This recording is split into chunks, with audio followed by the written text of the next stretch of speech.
everybody. Hi, everybody on TikTok and YouTube and Facebook. I hope you guys are doing well. Welcome to my podcast, African Melanin Queens. I'm your host. Y'all know who I am by now. Thank you guys for joining me for this episode. I appreciate you guys for joining me on this episode. A little bit about me. I am a certified recovery, healing and recovery coach. That's all about helping people on their paths and their journeys to a new and better you through self-discovery. I help people when it comes to trying to find their way out of the rabbit hole. This particular podcast is all about my African melanin queens, and this particular podcast is all about healing and recovery from that perspective.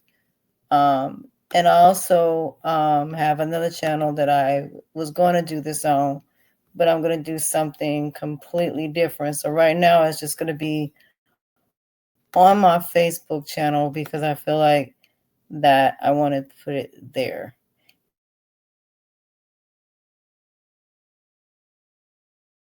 And also on TikTok, I hope will. A topic that has something to do with the Country Wayne skits, but then again, we're going to go a little bit broad about it.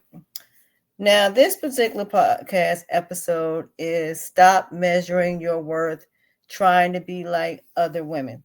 Now, that can be everything from other race of women to beautiful women, but I'm learning now that all women get treated the same way, regardless of whether you are attractive or not, whether you're unattractive, whether you have flaws and imperfections, you get treated the same way, no matter what.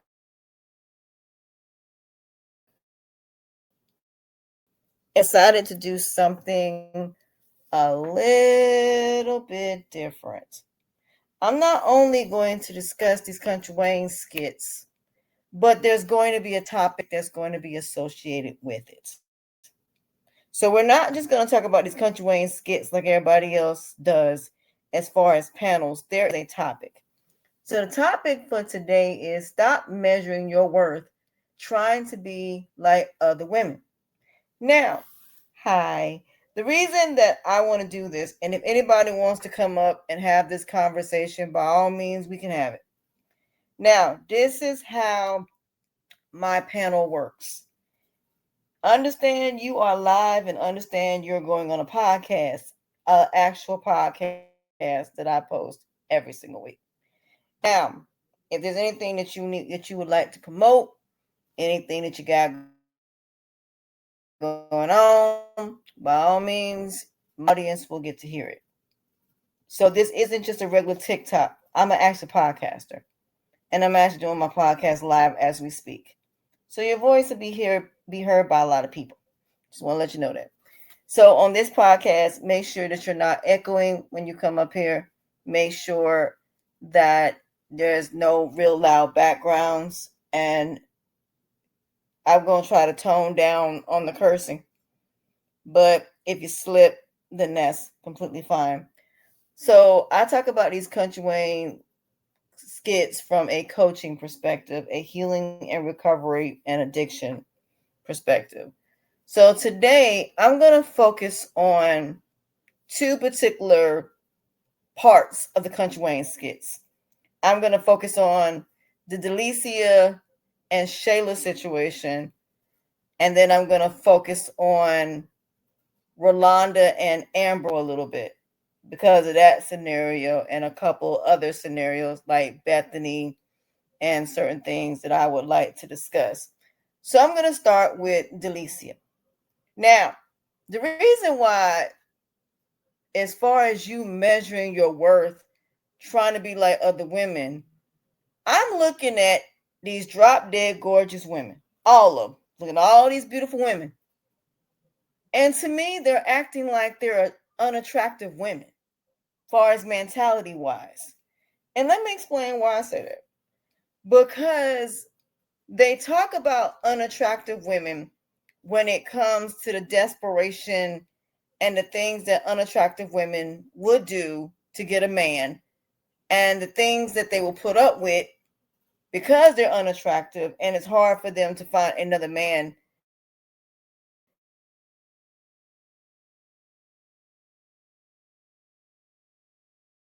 for who they are. That are drop dead gorgeous that are doing the same behavior. So imagine really better than unattractive women? The answer is no. They get treated the same way. They absolutely get treated the same way. So what I want people to understand is just because you're a beautiful woman doesn't mean you're not going to get disrespected, doesn't mean you're not going to get cheated on, doesn't mean you're not going to go through domestic violence, doesn't mean that you're not going to go through any of these things. Hello. So I want people to understand, stop thinking that because you're attractive that you're better, because you're not. You're not. There's nothing that shows that attractive women are treated better. Every time I turn around, some attractive woman on Instagram that's dating someone like Iman or dating some football player or some actor is getting cheated on with women that are nowhere near on the level of these women. And yet they're getting cheated on. So I'm starting to question the lie that men have said based upon desire. Is it really that you want these women because they're attractive? Or is it because you have this fetish of back then you didn't want me, now I'm hot, you're all on me? So because these women didn't want you in high school, you just want to run straight through them. It's just like Chris Brown. If I hear a man say, I'm not ever going to be in a relationship, I'm never going to date you. Ever. Ever, never, ever. I am not dating a man that has multiple women. And I'm okay with that because I ain't never going to be okay with that. It just never going to happen. So what I'm trying to understand in this Delicia situation is you are a drop dead light skinned girl. And for the longest, it was this thing about light skinned girls, light skinned girls, light skinned girls are better. In what way? Because if you go back in history about light skinned women, then you should know about the fancy traits. Light skinned women have always been looked at in sexual manners, always. I am a light skinned woman. So when it comes to light skinned women, I want dark skinned women to understand I'm going to say something that's going to be a very uncomfortable truth, but it is. The fancy trades were biracial women that were sold as concubines, sold as prostitutes, sold as sex slaves. Light-skinned women have always been represented as sex since the very beginning. We've always been represented in that way. So if you really want to know why most of these men want light-skinned women, it's not for the reasons you think. It has everything to do with sex. It just does. So don't think as a dark-skinned woman that you are less than because of that. Most of the women that are in the videos are light-skinned women. And what is it associated with? Sex. It always has been. The first prostitution ring was actually biracial women that were basically being intimate with Caucasian men. A lot of people don't know that. Dark-skinned women, when it came to having sex, was for the purpose of breeding.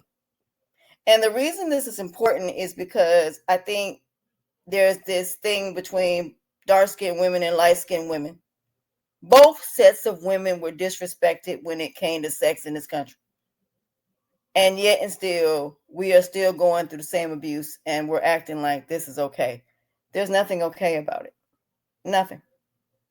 There is nothing okay about the fact that you are giving your body to all these different men that are making you promises and they're not keeping it. And it's really sad, but it's a conversation we need to have. We have allowed all types of men to tell us who we are as Black women. We have tried to compete with other race of women. as far as the wigs and the straight hair, knowing the majority of us do not have straight hair, because I certainly don't have straight hair. But I want people to understand there's also different types of light skinned women. There are light skinned women that are actually both parents are both black, like my parents. Both my parents are black. And then you have biracial women that have the straight hair and they have that hair that's like Caucasian women. Now, why is this important? Because if you look at Delicia and you look at Shayla, both of them are light skinned women, but one looks a little bit more Dominican to me, and the other one is more black. Okay. Now, when you have two light skinned women that are going after the same man, then you have a situation where you have two women that just so happen to be of the same complexion, both beautiful women going after the same man. Now, what happens when you have two very beautiful women going after the same man? Then what? Which one is going to be more attractive? Or is it going to be more so about which one is better in bed? That's the question I would like to ask. Now, mind you, I hung around a bunch of dudes, and all they talked about was these different women. And it wasn't about getting to know them, it was just you were another notch on their belt. The fact that Delicia is accepting Iman's $15,000 a month, that would be considered an escort. She's an escort. So the fact that you're allowing yourself to be an escort because this man is giving you $15,000, you're listening to your homegirls tell you get money out of him, you're pretty much a high class hoe. Pretty much. So the fact that you are out here having sex with a man, you gonna catch feelings more so than he is. And that's your friend's man at that. Now, mind you, I know Delicia knows about the situation with Amber and Anthony. And I know she knows. And she told her that she was wrong. So is the reason that you went after Iman was because of what she did to Amber? Maybe? Is it your way of showing Shayla that what goes around comes around? That what you do to somebody else as far as a friend, it come back on you? Maybe? I mean, inquiring minds would like to know. So the way I look at the situation as a coach is both of these women are basically essentially going after a basketball player that to me is nowhere near attractive at all. That if he was not a basketball player, would people really date Iman? No, they wouldn't. There's a lot of these basketball players y'all would never date if they weren't in the NBA and the NFL. So my question to ladies are, why are you going after men that you would never date in the first place?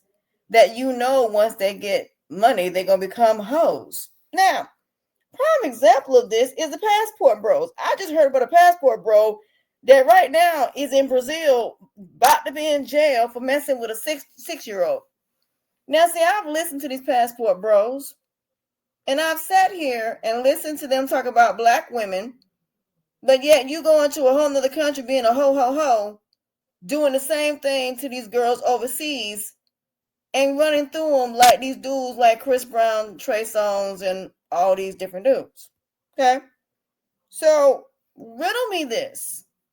You left the United States because you couldn't get a girl, the one you wanted, and yet you're over there messing around with all these different women because you got a couple of dollars. But over here, you be considered a bum.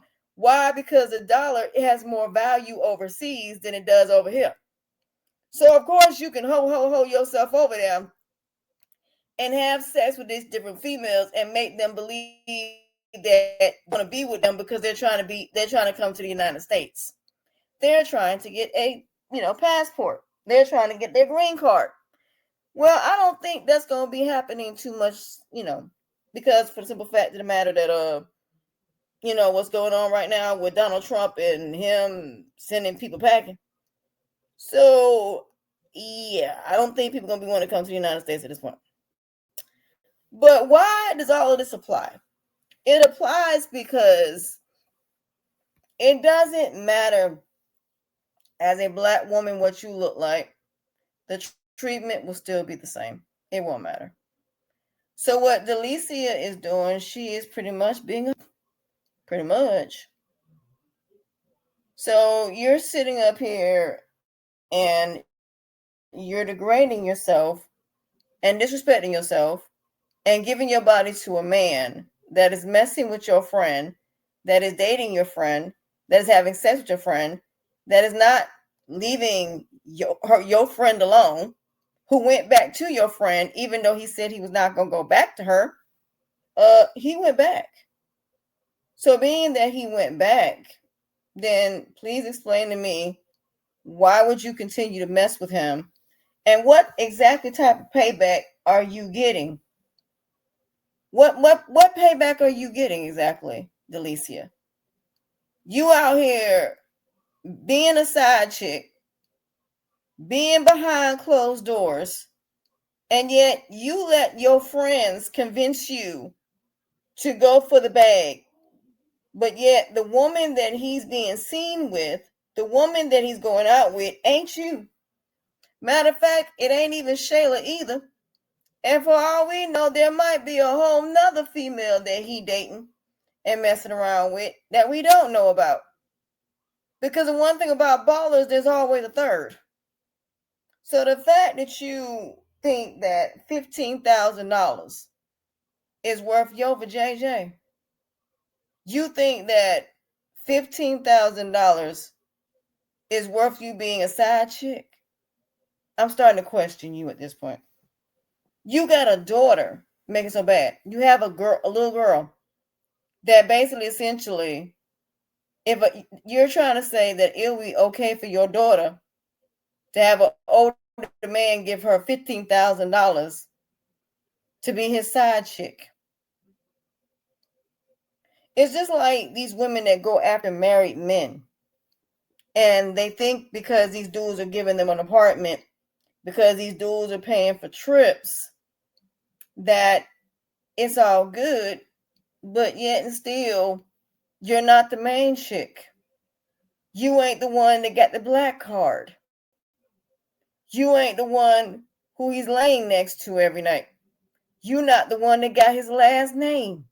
You just a side chick. So being that you're the side chick, Delicia, why do you think that it's okay? And why are you justifying it as get back? Do you really think getting $15,000 a month is going to change the fact that you are messing with a man that's messing with your best friend? That is crazy to me. And I don't understand why anybody would even want to do no mess like that at the end of the day. You know, you think that because he's giving you money, it justifies what you're doing. You're not the one that's winning here. He is. Because he has you and he has your best friend. And you got to look your best friend in the face knowing you messed around with this girl's man and look her in the face. Now, mind you, is this karma warranted considering everything that Shayla has done to Amber? Yeah, I would say so. But is Shayla really gonna get the karma? Or is it that she gonna end up back with her baby daddy? See, what everybody don't seem to think about in this situation with Amber and Shayla and Anthony, if this don't work out with Iman, Anthony and Shayla getting back together. And let me explain why. Anthony and Amber are not as happy as y'all think that they are. So as long as Shayla got a man, Amber ain't got to worry about Shayla trying to come after Anthony. But I got a feeling that right when this situation happens, where she finds out about Delicia, It's going to be around the same time Anthony and Amber start having problems. Why? Because when she came over there, the way that Anthony looked at her, you can tell there are feelings still there. You can tell that he's not thrilled about her being with Iman. But he knows there's nothing he can do about it because he chose to go back. He chose to go back to Amber, so it ain't really too much, really that he can do at this point.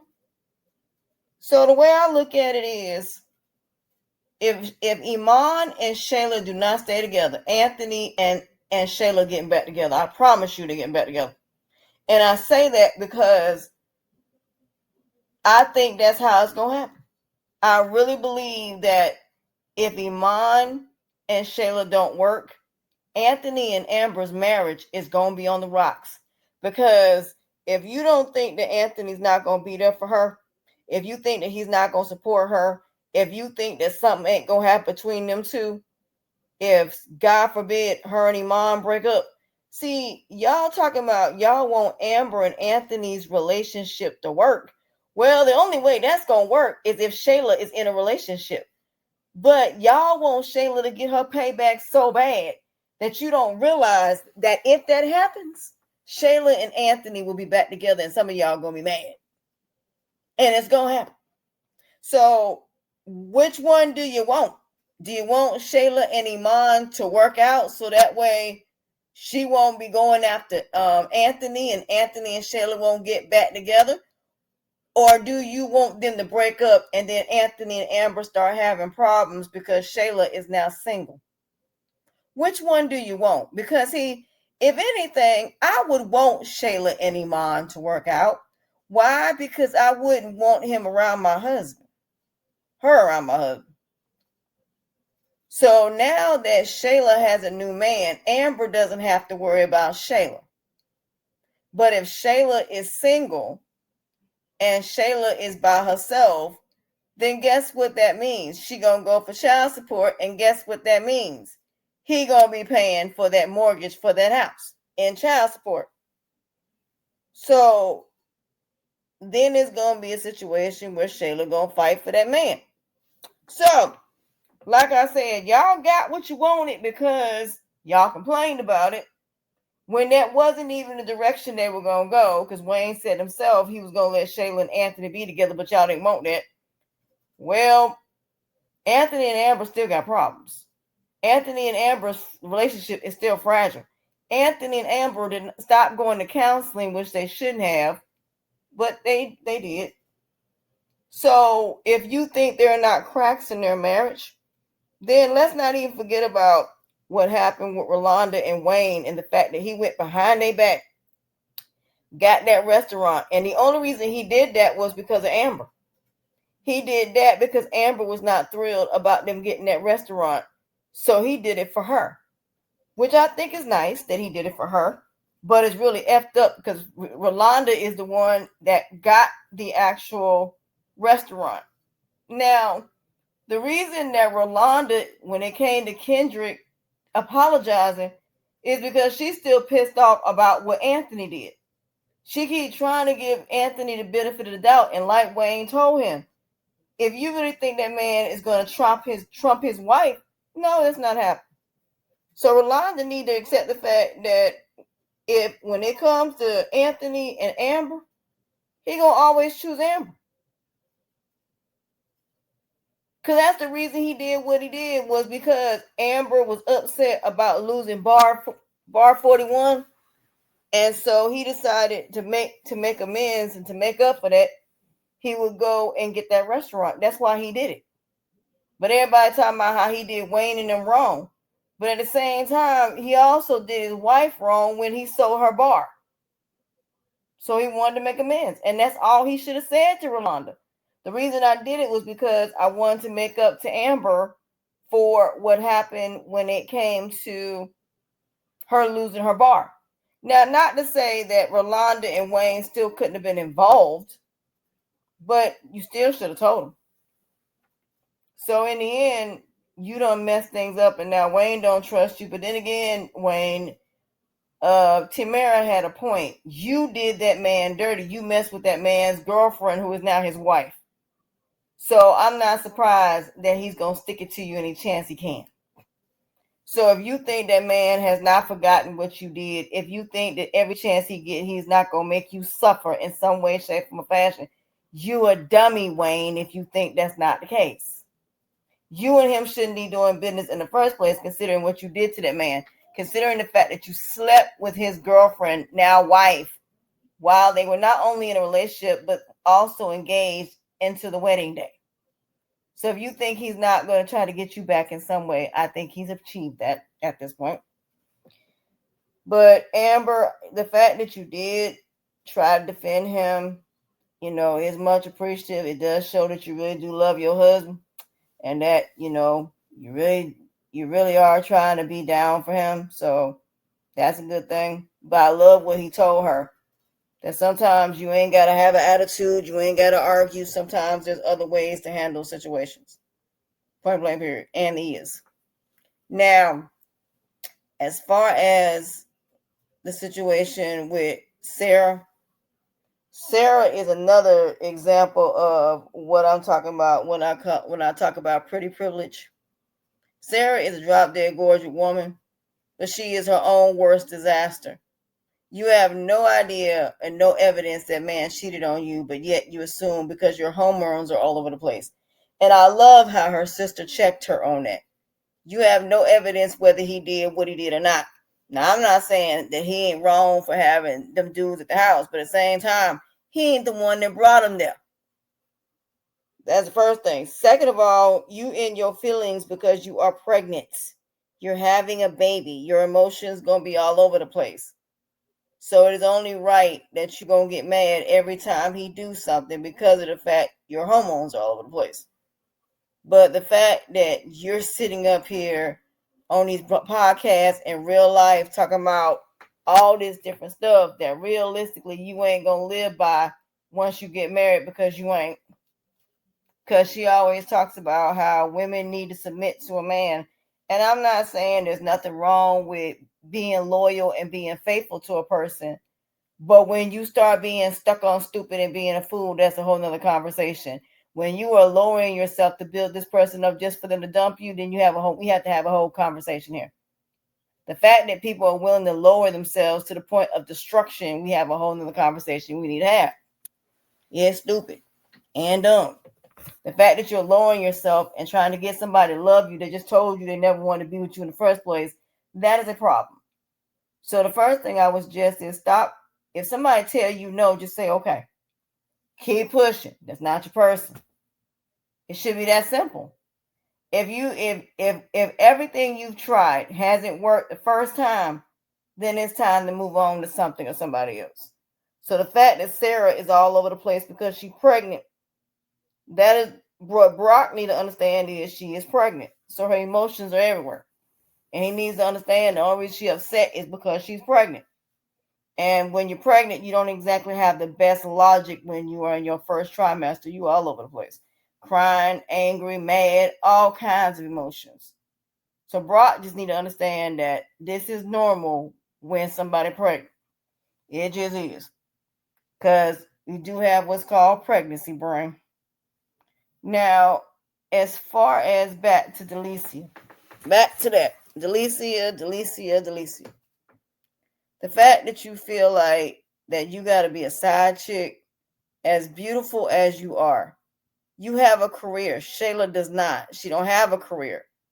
So the fact that you are wanting to be a side chick and you're trying to make excuses saying this is just get back, I don't have those type of feelings.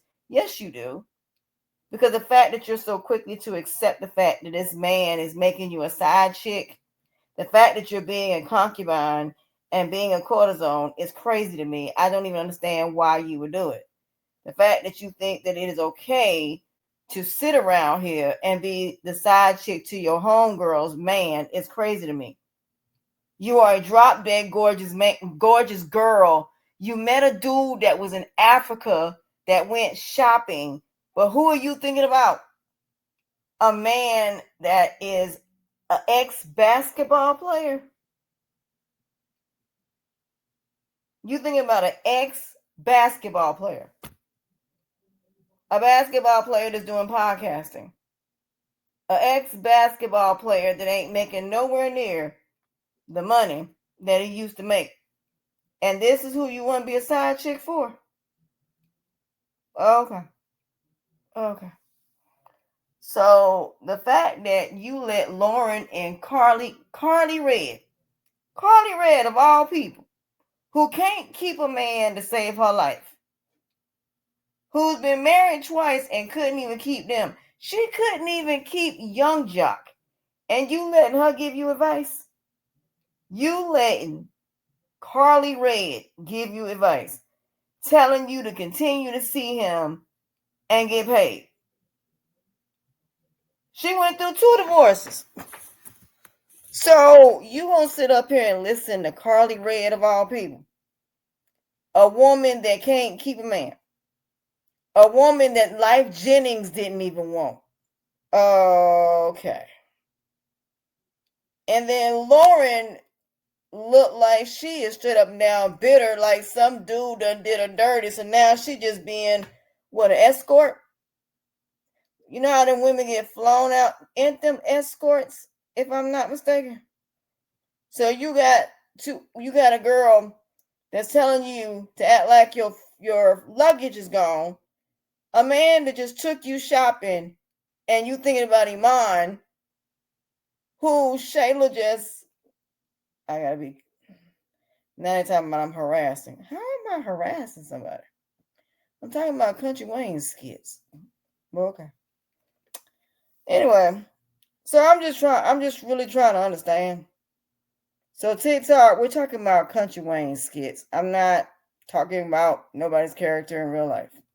We're talking about skits. I have to make sure I clarify that. But in these skits, I don't understand. Because everybody talks about unattractive women. Everybody talks about the fact of unattractive women and they can't get a man if they lose weight. Hold on. They can't, they gotta lose weight. It's just crazy to me. I don't for the life of me understand. I don't get it. I just don't. Why do these beautiful women think that they have to be side chicks? Why do these beautiful women think they have to constantly go back to a man and go through all this nonsense when they have so many men in their DMs that I don't understand why you feel that you have to go through all of this with a man that is not even worth your time and not even worth your energy, is what I'm trying so desperately to figure out. Hi. Hey, Coach. How are you? I am good. My name is Tori. Nice to meet you, Tori. I love me some Country Wayne skits, especially talking about what you're talking about tonight. I decided to do it differently because I take the skits and I actually add real life situations into it Right. because I do a podcast about black women and the fact that I don't understand. You know, don't get me wrong, I have seen other race of women do the exact same thing and it's okay for them to do it and it's all right and they still get married, they still get in relationships and it changes nothing. I just saw a Caucasian woman sleep with 100 men and probably would still get married. There are women on OnlyFans that will still get married no matter what, but yet and still, you have black women that were the highest in single mothers, which we are, and it's like Right. we're the jealousy of our daughters. Because I have like one niece, and then I have, my great niece. And I told my niece, I said, girl, look, if you get your boyfriend, okay, cool. But don't give up your career. Don't give up your safety net.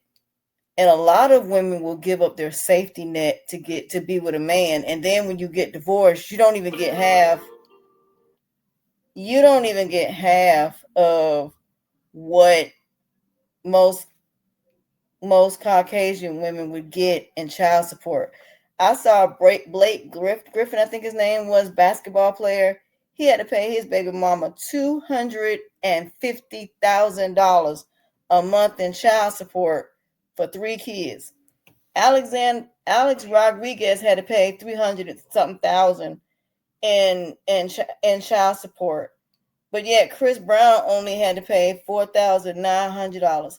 I think Future had to pay $3,900 in child support. So why is it that our community is paying less in child support than these other race of men?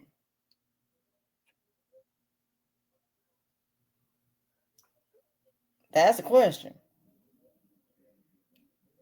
So what do you think? I don't know. California is kind of different.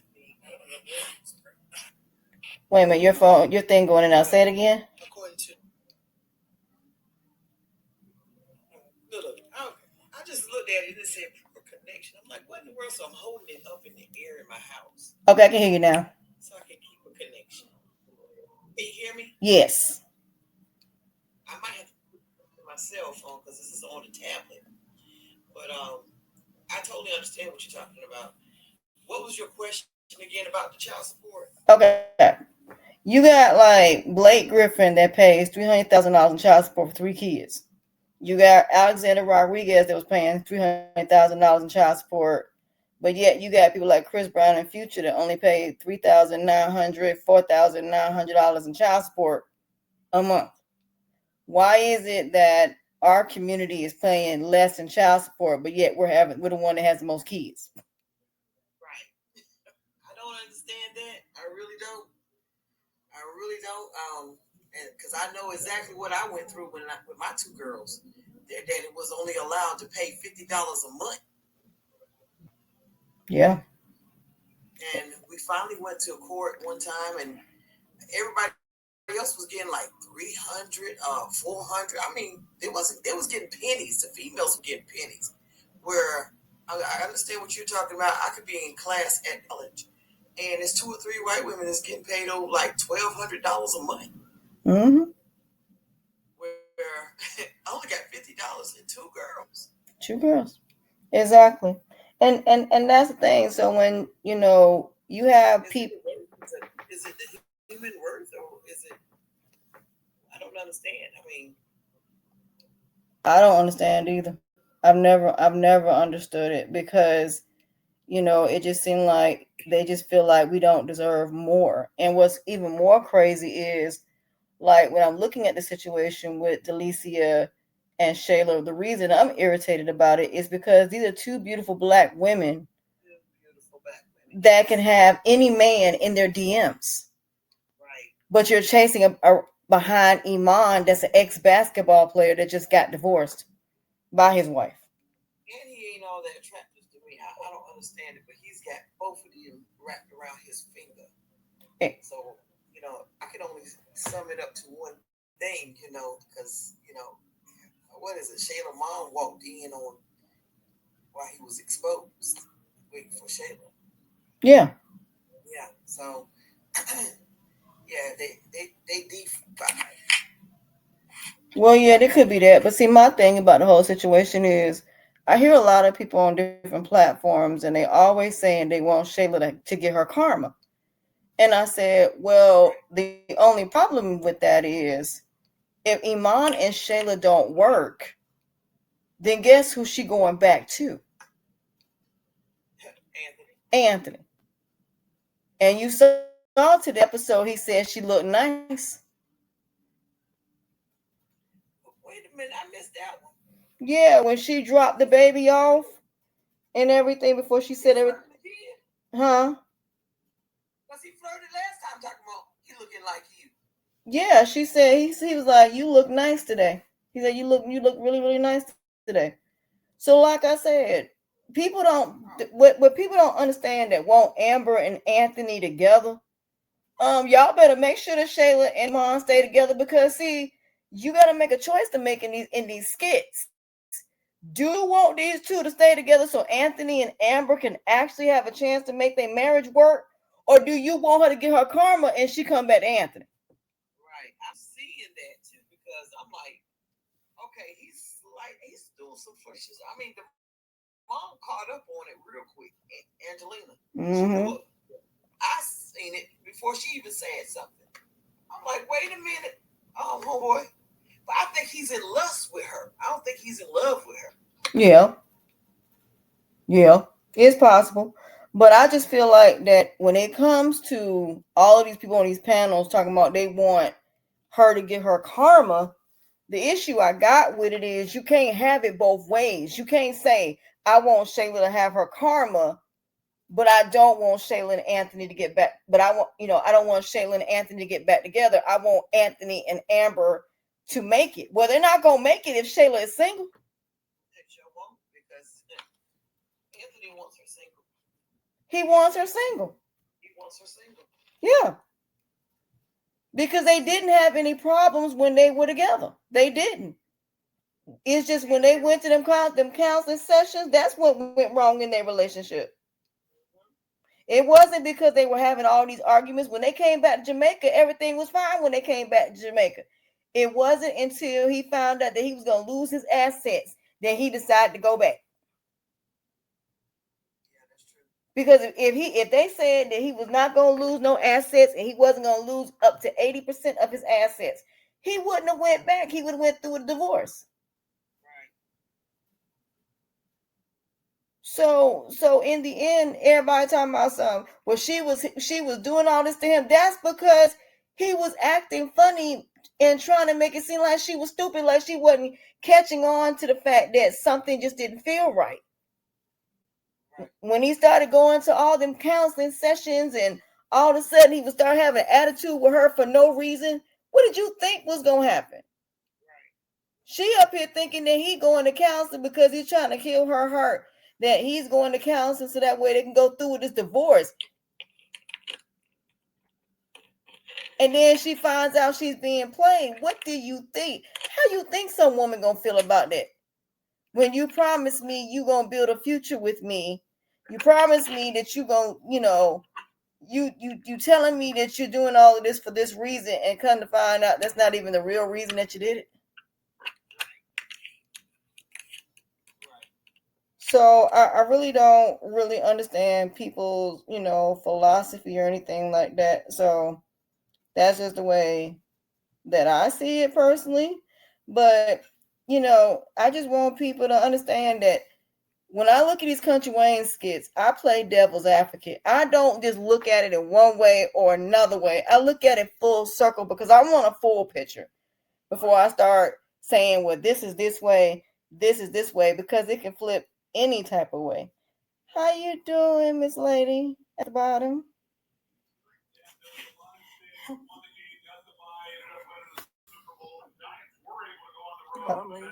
Hello.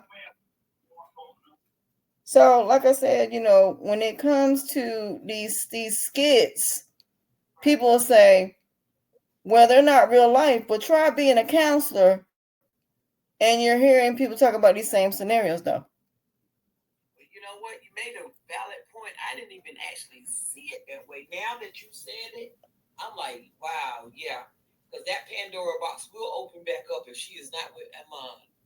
And the fact that, like you were saying at the beginning, about these women having some low self-esteem, because they do have some low self-esteem. If you got to put your breast out like that almost every day, and you're both chasing after a man that don't even hardly have any money, he's making you think he has money by giving Delicia 15,000 every month, and Shayla, what is it, 50,000? Yeah,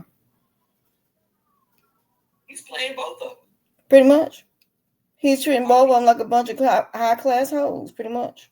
That's pretty much what it is. Yeah, pretty much you're an escort. And that's the thing, and the fact that Lauren and that's why I said I don't know why she listened to Carly Red and she can't get man herself. And you made a good valid point about her coming over there and trying to push some Africans on. So she knew exactly what she was doing. I hope she didn't give it up then. Exactly. Like I said, you had a man that bought you outfits, but yet you going back to a man that's giving you $15,000 compared to $50,000 for a house. Right. He still ain't got you the house that you asked for. Still ain't got you the house. It's And they not. went back and say, And he and he went went back back. to tell her, Yeah, and right, he. no face. Yep. That when he told you he wanted to come clean, you should have let him come clean. You should have let him come clean when he said he wanted to go in there and tell that girl the truth. You said you didn't want that to happen. Make up your mind. And so like that's why I said a lot of these people that watch these skits do not understand. There is always a monkey wrench that can happen. And when it do, then you gonna be mad if Anthony and Shayla do get back together because Iman and Shayla break up. You gonna have so many people pissed off. But my thing is, I still say the same thing. Y'all say you want Anthony and Amber to stay together. The only way they're gonna be able to stay together is if Shayla is with someone else. Right. If Shayla is not with someone else, then you got to remember, Anthony's still gonna be going over there and seeing the baby. He's still gonna be seeing her. He probably, you know what he's doing. He's reminiscing to back when she was dressed up like a maid back in Mm-hmm. the day. Oh yeah, because now he's asking Amber to do the same thing. I said that he trying to make Amber and Shayla. I've been said that. The fact that he made her give up the bar. Right. The fact that she's got her hair down low. Her hair looks just like Shayla's hair does. Yeah. Well, she just talked about cutting it the other day, Mm-hmm. going back to her short style. So at the end of the day, like I said, everybody's talking about they wanted Amber to go back. I said that's not what I wanted. I want what I wanted for her. I wanted for her to date both Victor and Kelvin.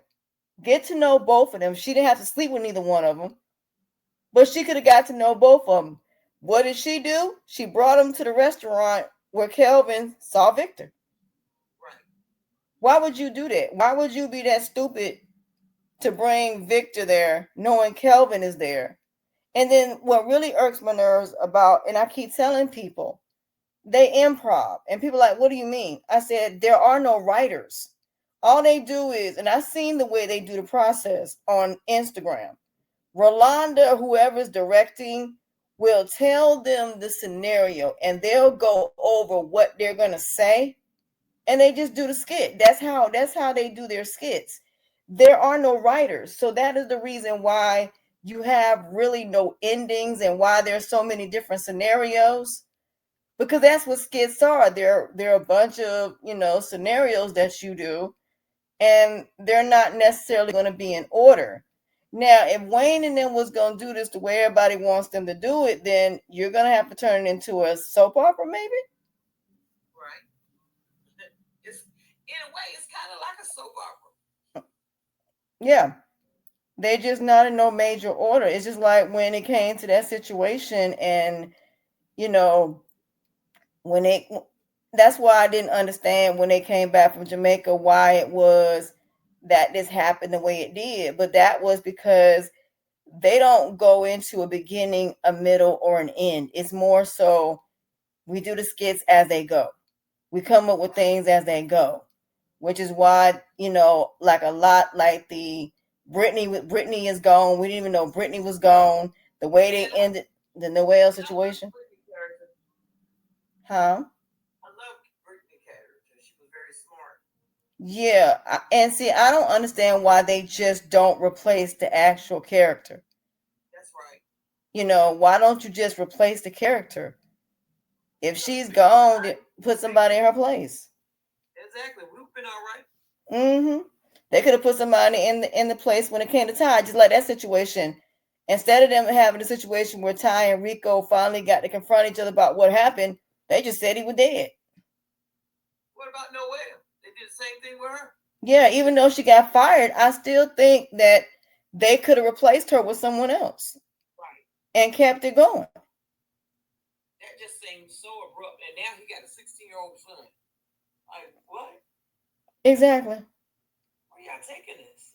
Exactly. So that's why I say, and then, why, him and Keisha getting together was fine, but bringing a son in, that's what I'm saying. It's the same. It's the same scenarios, just different characters. where it need to be. Yeah, it's just like it's always the same scenarios in every situation. Some guy finding out he got a baby, or somebody going through some DNA test. Two females, one man. Two men, one woman. Somebody friend messing with somebody else's husband or somebody else's man. It's the same thing over and over again. It's the same thing over and over again. That's why I said I can't understand how people can be on here every day. It's the same scenarios. There's no different. If you look at the situation with D and all of that, it's no different than when Rico first did his music, his record label when it came to the ones. Right.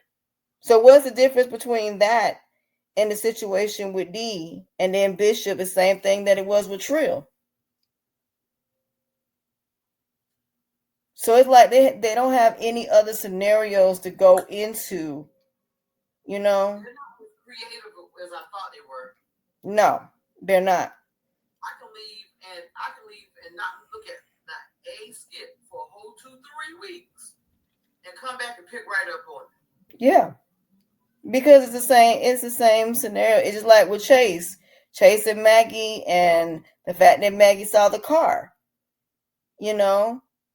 And it's the question of if Chase is going to end up messing around with Maggie or not. I know, Matt. I don't follow that one. Yeah, it's his next door neighbor. Oh, Chase. Oh, Yeah, okay. Okay. Yeah, with Candace. yeah, it's the same thing with that. Is he or is he not? It's like the only difference is she's not coming out off the gate trying to seduce him like that. Right. But there is a secret. It's a slow move, I tell you that. Yeah. But I don't see what the issue is. She paid for your windshield. Okay. Tell your wife. It's just like the same thing they did with Amanda when it came to Robert, and the fact that we ain't seen Robert since he got that house. So it's like, these scenarios are not necessarily that long. So that's why I say I don't understand how people can do these skits and be on these panels all day, every day. I can go down these skits in one within an hour and go through all of them, come back 3-4 months later and do the same thing and have them done within an hour. Here goes. Anthony and Amber. The fact that, he bought the restaurant. Oh, it's okay. He brought the thing. I don't even know how you got kicked out. I don't even understand. But I'm just going. I'm gonna try to go into them real quick. Anthony and Amber are not gonna last. I can tell you they're not gonna last. Let me see if I can bring you back up. Hold on. I just don't see them lasting. Honestly, I don't see Anthony and Amber lasting because too much has happened and they stopped going to counseling, and Shayla's always going to be an issue. Wayne is going to always be an issue because they're still very much involved in their lives. Right. And I've never seen a And what situation. got me was the DNA test. Now we knew that was a fake DNA, but they still went with it.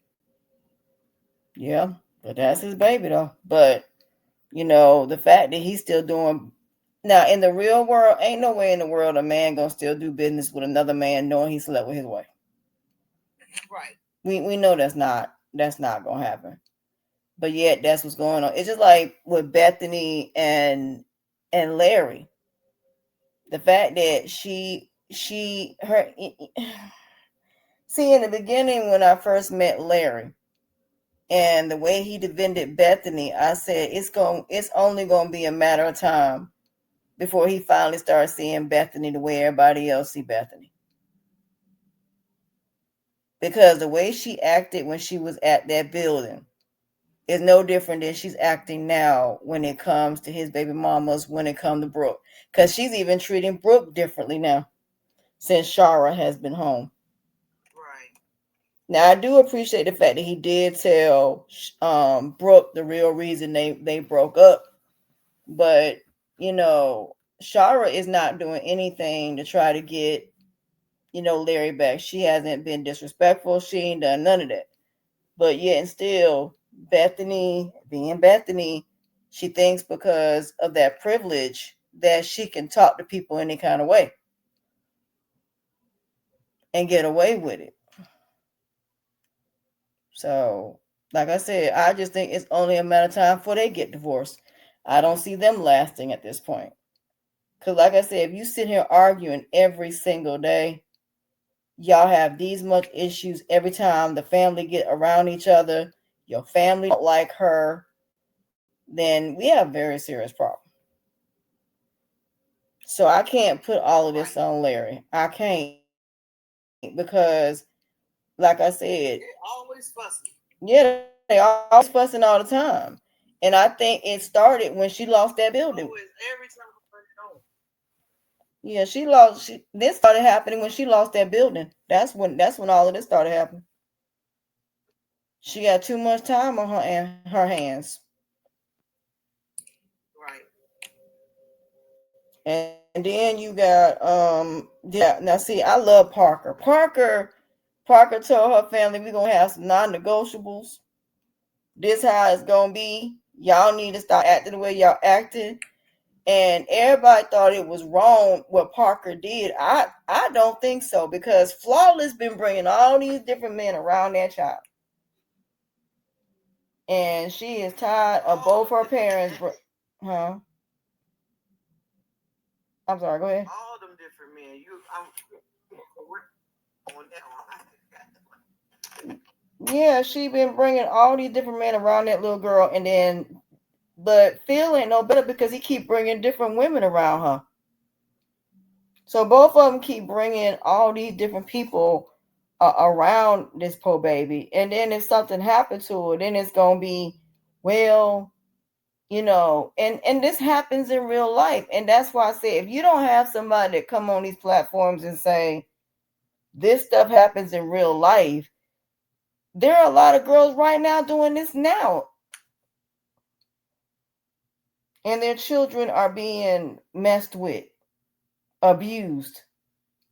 You got a lot of women that resent their child just because they were even born, and as soon as they get a new kid, all of a sudden the other child don't even matter. So no, I'm glad Wayne is doing these topics because these are topics that really do go on, and people act like they don't. Talking about they just skits. I said, come to where I live at. You come down to North Carolina and you come down and go to the ghettos. You're gonna see girls with 5 or 6 kids before they even turn 21. Right. You're gonna see girls that's gonna be leaving their kids, going off with some dude, being flown out by some dude, dropping their kids off at their mama house, not coming to get them for days. Right. This stuff literally happens all the time. So the fact that Parker said what she said, I'm glad she said it because she needed to say it. She tired of both her parents. She tired of both of them. What part of North Carolina? You live in North Carolina? Well, I'm visiting, but I used to live here. Oh, okay, because I live in North Carolina. What part do you live? I live in Greenville. I'm in Fayetteville right now. Oh, okay. I used to live in Southern Pines. Oh, okay, you ain't that far. So yeah, so I know. it happens here all the time. I was the one that you talking about. I was one of those.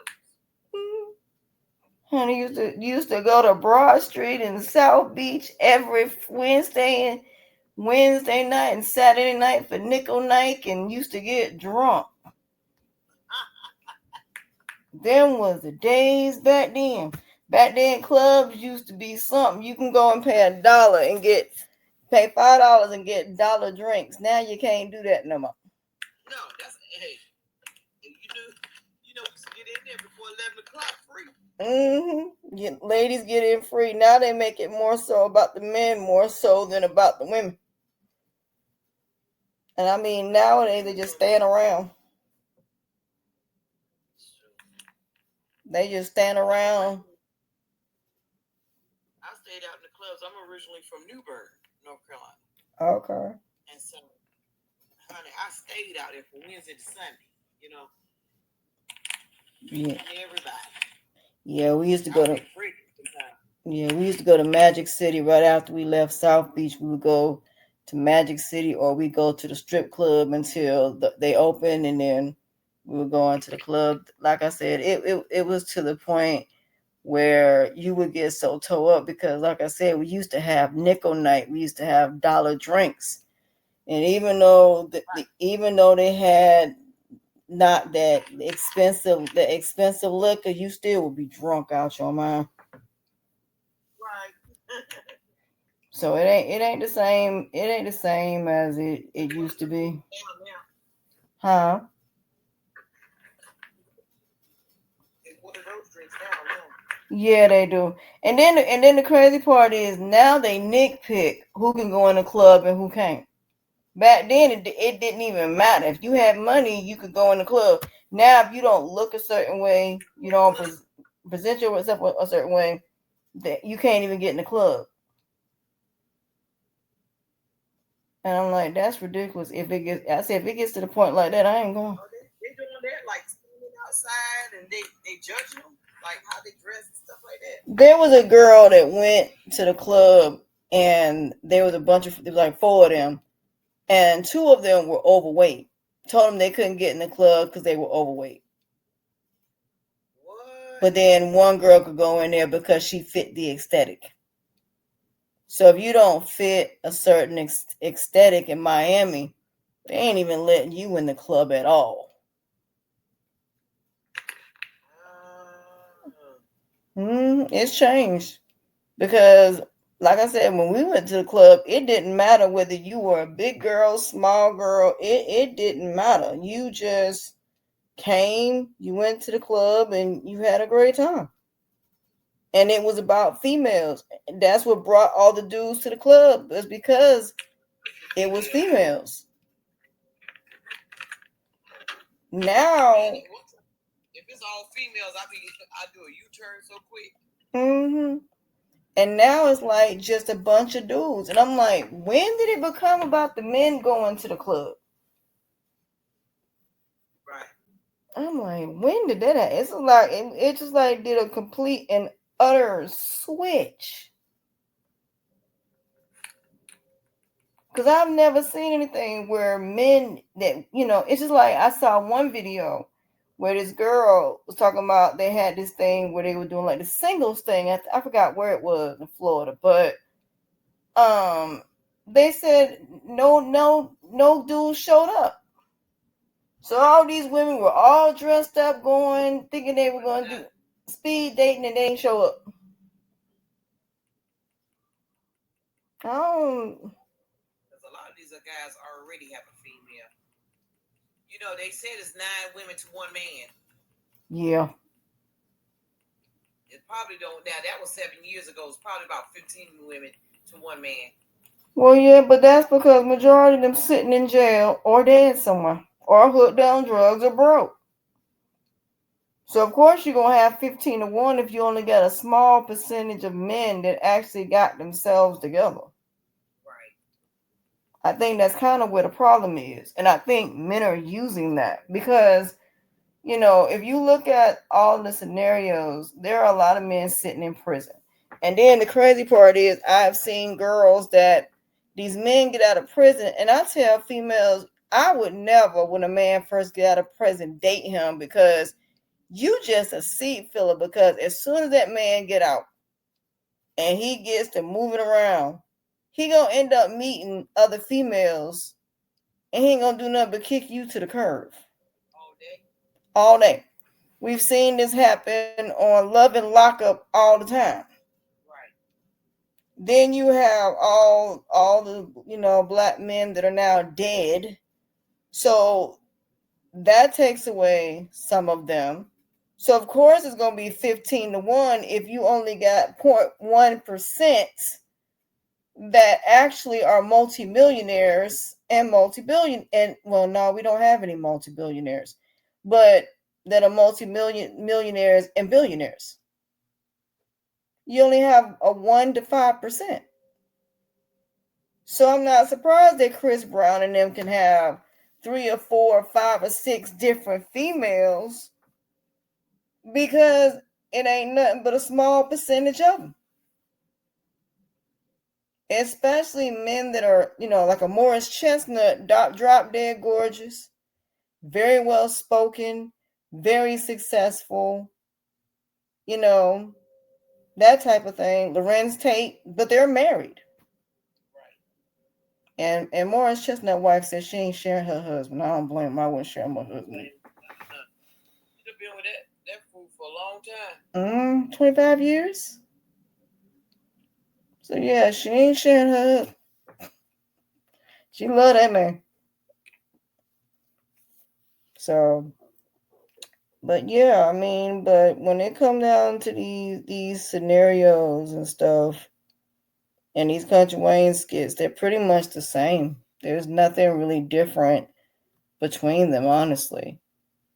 Cause like I said, it's really about where they're gonna go. It's just like I saw the one with Trill, and the fact that Trill got easy finally, and Hollywood was trying to get in the middle, trying to stop Easy from getting beat up, but Trill was like he don't care. But the fact that Melissa went over there trying to stop, trying to go off on Trill. How you gonna go off on Trill and your brother's the one that stole the money? Right. You mad at Trill because he defended himself because your brother stole money. Now what if he make Hollywood pay that money back? Do y'all got that money to pay it back? Nope. And wait till J-Mo find out that he the one that took his money. Boy, I gotta get more into that one. I seen a episode today about somebody fussing about some money. That was true. Because go ahead. How did Trill get in it? I don't know how he came about. How did he ended up getting a role into Wayne's World? It go all the way back to tying them when Francisco and Ty and all of them first came. Trill came a little bit later with Worm and them. That's how Trill and them came into the picture. Because Trill and Ty became friends and they became cool and they got associated with Francisco, and that is how Trill came into the picture. And then when it came down to Easy, Easy was going between D and going against J-Mo. But Easy would never do to D what he did to J-Mo. But like I said, what's going to happen is when J-Mo find out that Hollywood is the reason why Melissa is with Trill, he don't know that yet. And when that come out, that's going to be a ugly situation, because if both of them cut them out, Hollywood is done at this point. She done. Really? Yeah, because who else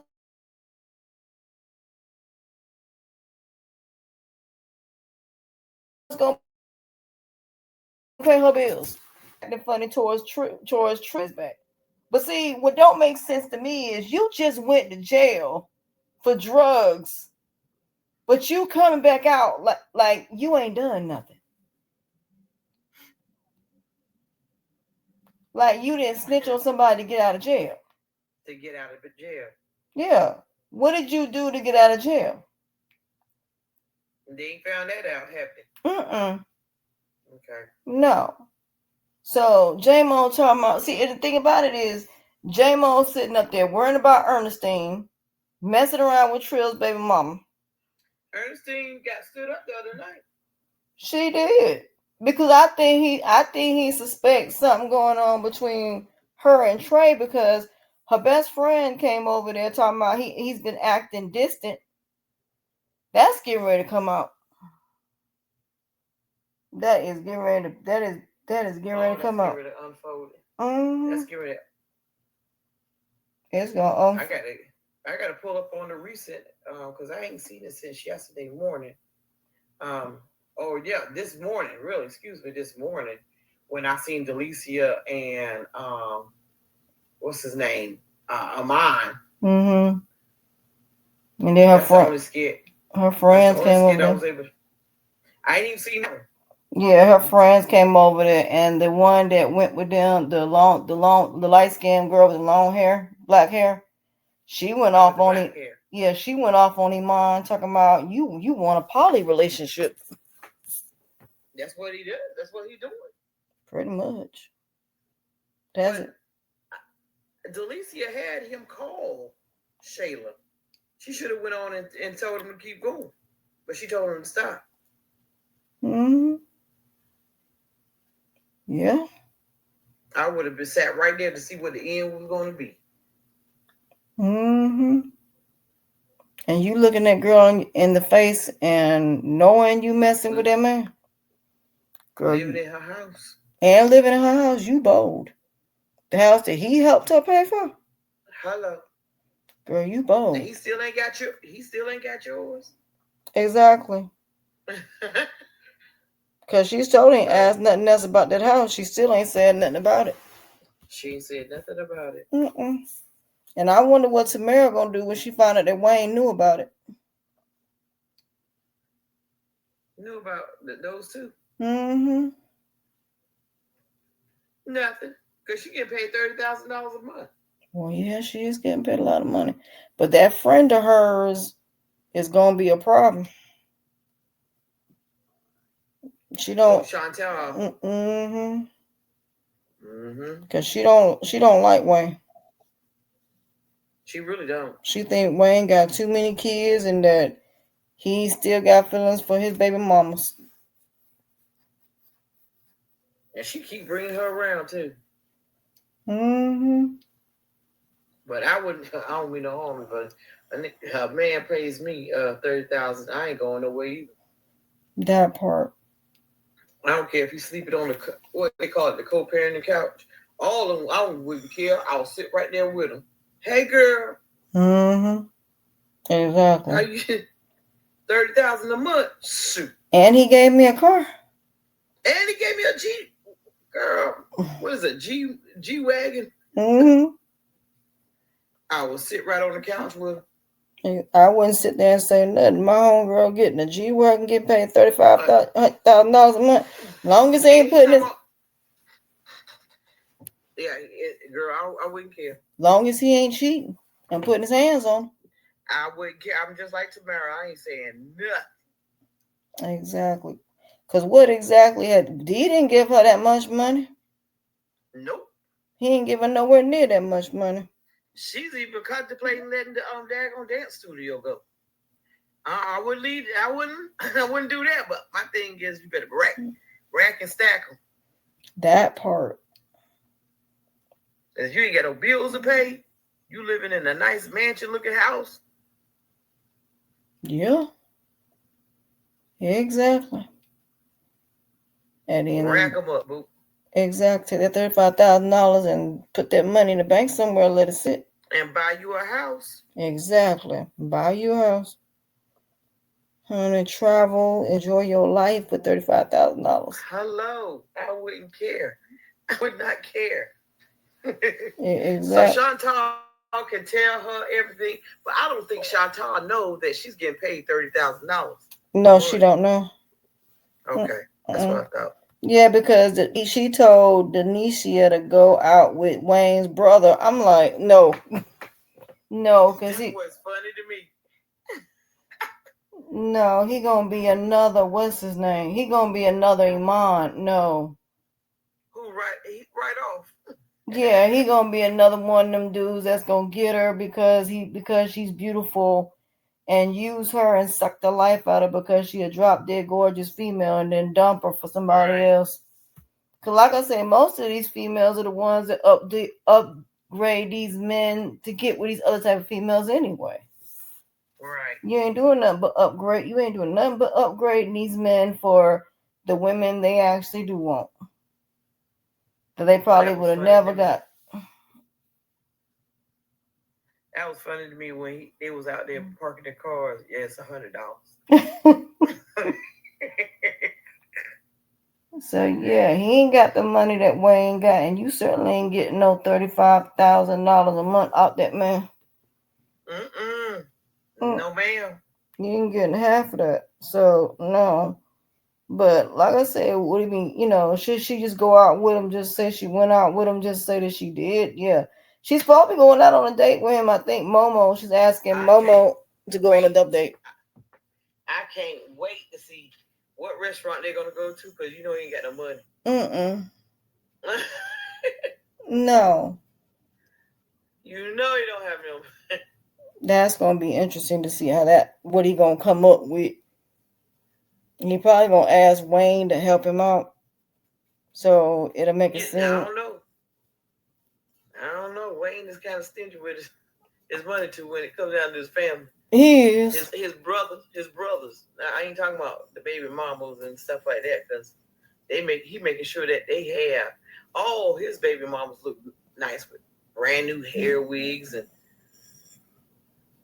brand new house. He bought all his baby mamas a house. Yeah, you get a house. You get a house. Everybody get a house. Yeah, everybody get a house. Can I get a house? Since you just giving away houses? They said that TikTok, what is it? TikTok, YouTube, and Facebook is paying him some big checks. Yeah, they are. They are paying him some money.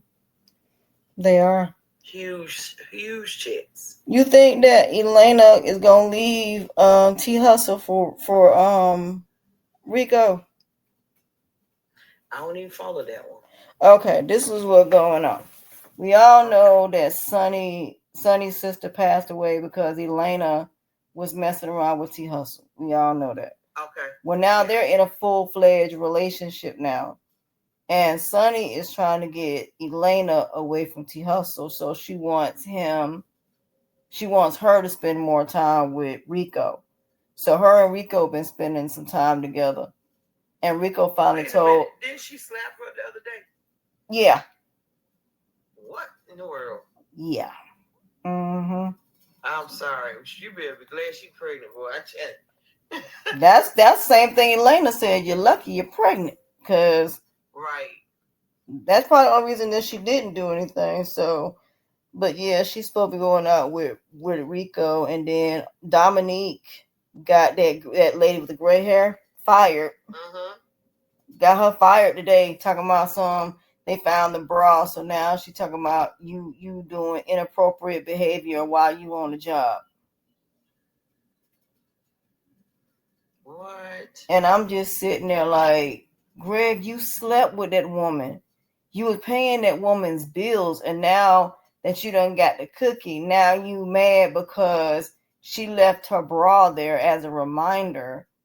And now you mad because Dominique found it. But here's the thing, Dominique didn't give you none. You sitting up here. This woman ain't even with you for the right reasons. The only reason she went after you in the first place is because she wanted to get back at Sonny because Sonny is pregnant. Mike went over there and said that Sonny and him ain't together. So now, I don't know if they're trying to put him and Dominique together or him and Ernestine together. I don't even know who Mike gonna end up with, to be honest. Mike. Right, because I seen him with Ernestine. I'm like, now he's over here. Wait a minute, he done Hand Roll, Amber, Shayla, Sonny, Melissa. Am I forgetting somebody? Melissa and Ernestine. And now Ernestine. Hmm. So yeah. Now I wonder what's gonna happen with Ernest if he do get up with Ernestine. Is Ernestine gonna tell her cousin? That's a good question. That's a very good question. She already know they have thing going on. She know now, but are you gonna tell her that y'all are reconnected now? And then not only that, Jay is trying to get back together with Nadia. Yeah, he forgave her. They went out to dinner. But no. What about the episode with Dominique and the gray-haired tall woman today? That's the one I'm talking about. That's the one where Greg ended up firing her. Yeah, I ain't understand that for the sake of my life. Me neither. The woman didn't. Here's the thing. Nothing. You the one paying that girl's rent. You the one giving her mixed signals. You the one been spending time with her, and now that you done got the cookie, now it's all of a sudden you mad because she left her bra over there, and because Dominique found it, now she get to lose her job. Hey, Cece, if anybody want to come up, y'all can come up. But yeah, I thought that was crazy. He fired her, but you know what? I think he gonna regret that decision though. I think he's gonna regret that though. Right. And But then Dominique gonna tell him how he do her. He ain't penetrate her. exactly, you done went downtown on that girl, and yet and still, you know what I'm saying, you now saying because you actually slept with the woman, and because her husband, well, I don't know if it's husband, fiance, whichever one he is, Right. it's talking about he don't want your money. That's crazy. I don't get it. I don't understand it either because Dom is When not. she stood up, I was like, "Dad, don't shoot." She told everybody. Dom ain't giving you nothing. Dom's worried about that dude who wife is about to die. Girl, is she into him? I don't know what the heck is going on over there. But I know that wife ain't stupid. I know that wife thinks something ain't right. And Is it, he half white, half black? yeah, he's mixed. That's Yeah, what I thought. yeah, he's mixed. But yeah, she over there with him. And that other lady, she don't even know that lady, the white lady that's working with them, she don't even know that Greg is her investor. Oh snap! Yeah, Greg is their investor. He's a secret investor. Because you remember when she was talking to him, the wife about Dominique and that lawsuit, and she told him to talk to her because they gonna mess around and mess up the business because of this nonsense she doing. Right. I think that white girl gonna end up taking over that business, and Dominique gonna end up being out. Being out. Oh, I gotta see that. I gotta watch that because I hope that happens. Dominique thinks she can have any man. What happened to Raphael and the girlfriend of his? That was her assistant. I ain't seen any episodes. Oh, Rashad, and Glow. Rashad. I ain't seen nothing with them as of lately, but Glow ain't happy with her either. He ain't happy with he. I mean, she ain't happy with her at all, and everything. So they gonna mess around. They gonna end up right. And then what I didn't understand about the other white dude, the one that was helping him out, I didn't even understand the whole entire thing. He was really just being nice to her.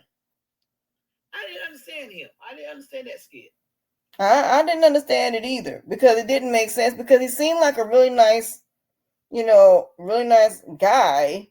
And then all of a sudden it was just, you know, they said he was crazy. I'm like, the dude didn't do anything. He didn't do anything. No, nothing. He just asked her out. Hey, Coachy. Hey, what's going on? Not much. We just talking about these skits. We just trying to understand where in the Wayne, Kountry Wayne skits. I don't understand because that one didn't make any sense to me at all. He asked her, huh? I got a question to ask you real quick. And yes, I do come on here in peace, even though I say stupid things. Go ahead. What's the question? All right. I don't know if you got a chance to look at this skit yesterday when when Wayne and Rolanda had went to see Anthony about that restaurant thing. What I'm going to ask y'all was this though, and Coach, I know you're a woman of your word. Okay. Can you please explain to me why does Amber allow Anthony to make a fool out of her, knowing that he know what he was doing when he took that Club 45 away from her? And then I'm looking at Rolanda, to me, who's so pathetic, knowing that she had the opportunity to give Anthony a piece of her mind, but at the same time, she says, "Well, at least he did it for his wife." And Wayne was so mad with her. Can you please explain to me why do people like that winds up not being held accountable for nothing? Who want to go first and answer that question? Hi, I Miss. don't know. She folded on him. She folded. Yeah, maybe because she got. Maybe. Hey, how you doing, Miss Veronica? Hi, Miss Veronica. Hey, how are you? How you doing? I'm good. My opinion, I feel she's folded because she still has some. She really liked Anthony, and she know he's a stand-up guy when it comes down to business. I don't think she want to lose the relationship with Anthony. You know what I'm saying? She don't want to let it go, which Wayne pretty much, I could tell he didn't care if he let Anthony go or not. But I think she wanted to preserve that relationship with her and Anthony. But he was the one to step at her window so to marry Malachi. How pathetic could that be? What you think, Miss Veronica? Yeah.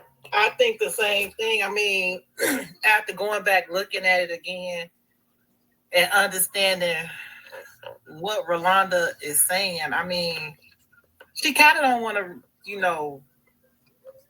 in that relationship with him. I mean, I don't think so either. There are going to be other opportunities that might come.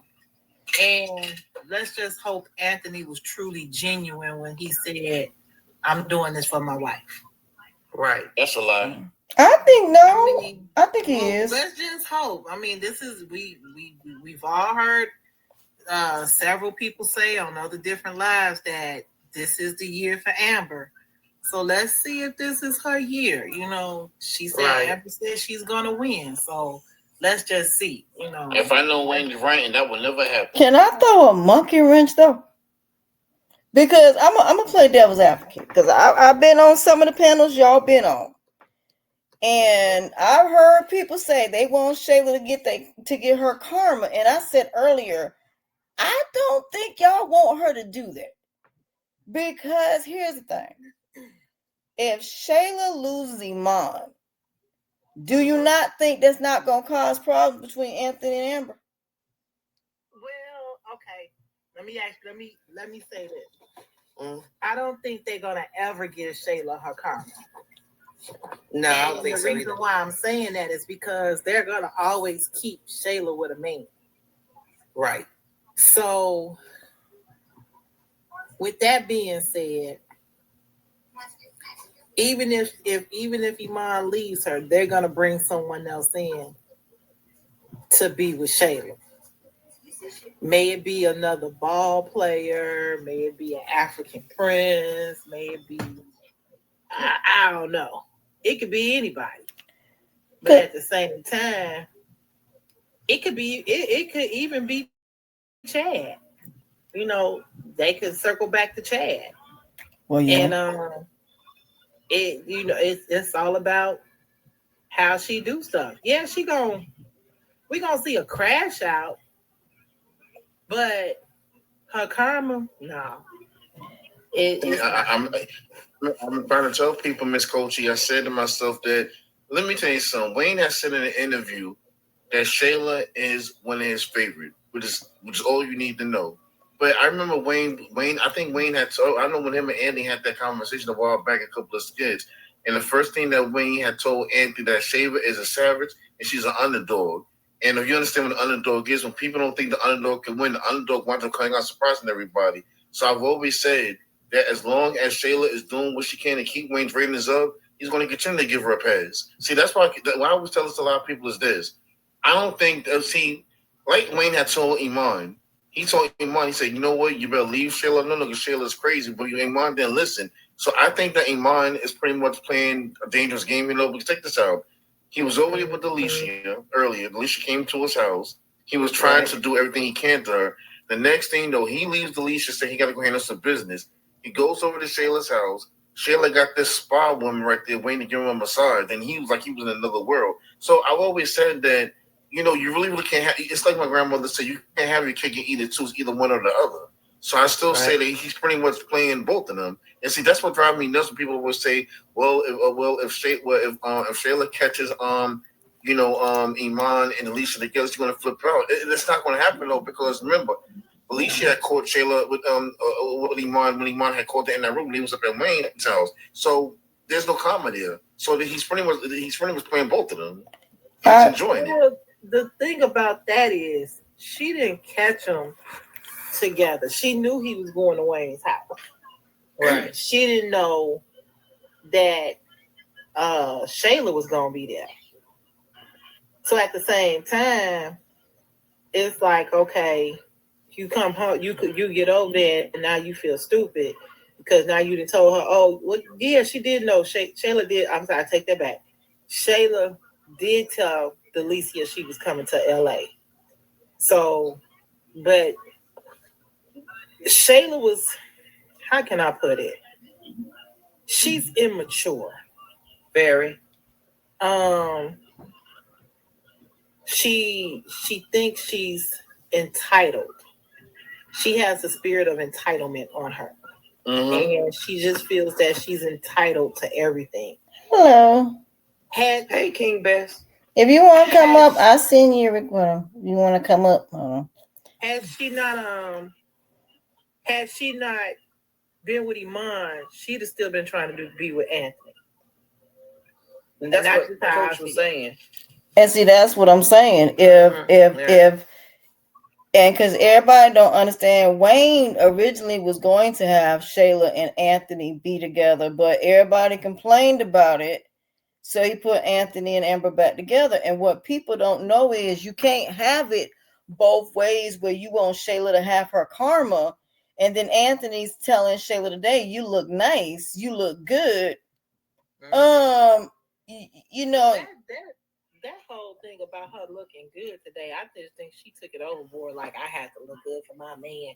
Girl, go somewhere and sit down. And I kind of listened to it while we was up here. She was kind of rubbing it in his face too. Yeah.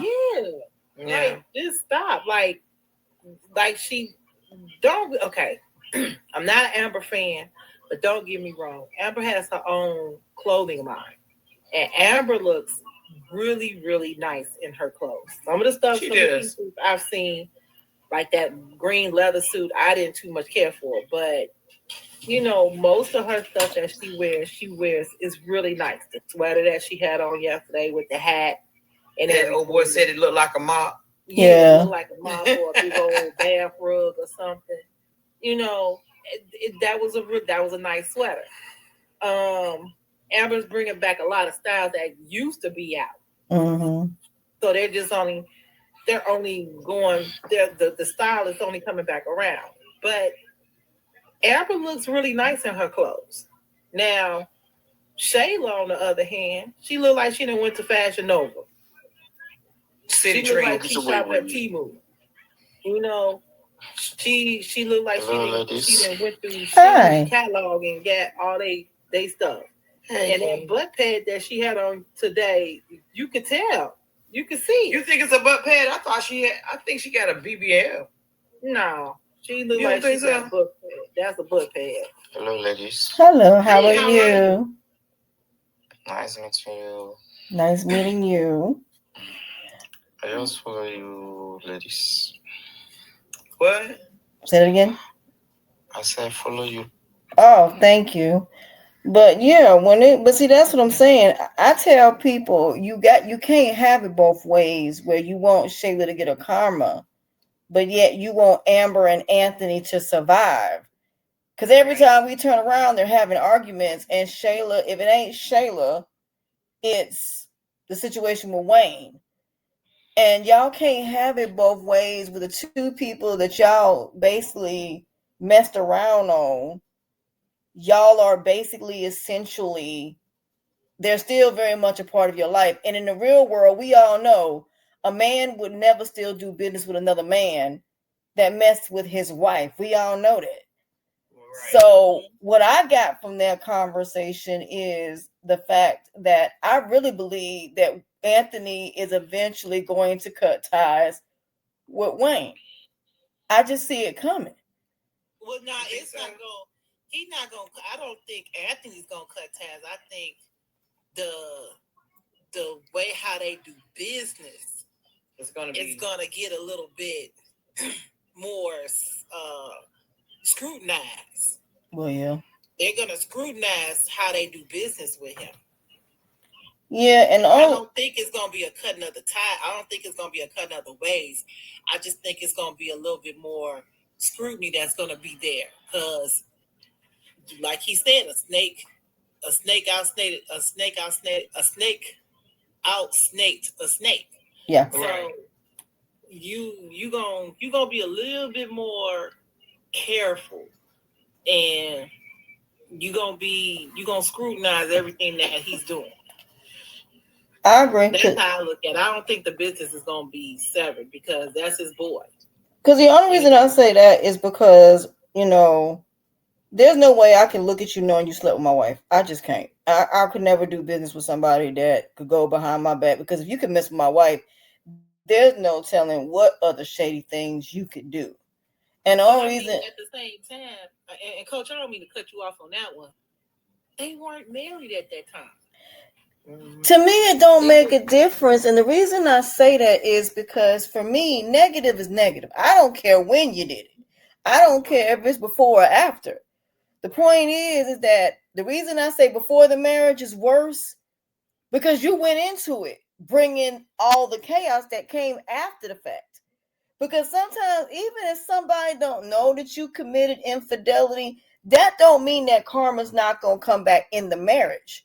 So whatever you bring into that marriage or you bring into anything, so let's say I lost 150 pounds, right?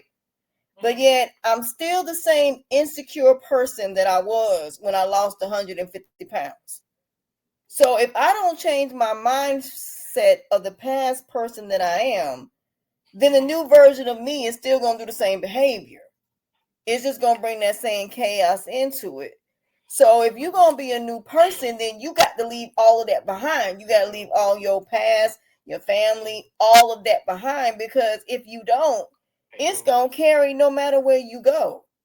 If you leave your environment and you still the same person that you were in that old environment, that new environment is not going to change nothing. Right. So that's the only reason I'm saying I don't care if you did it before or after the marriage.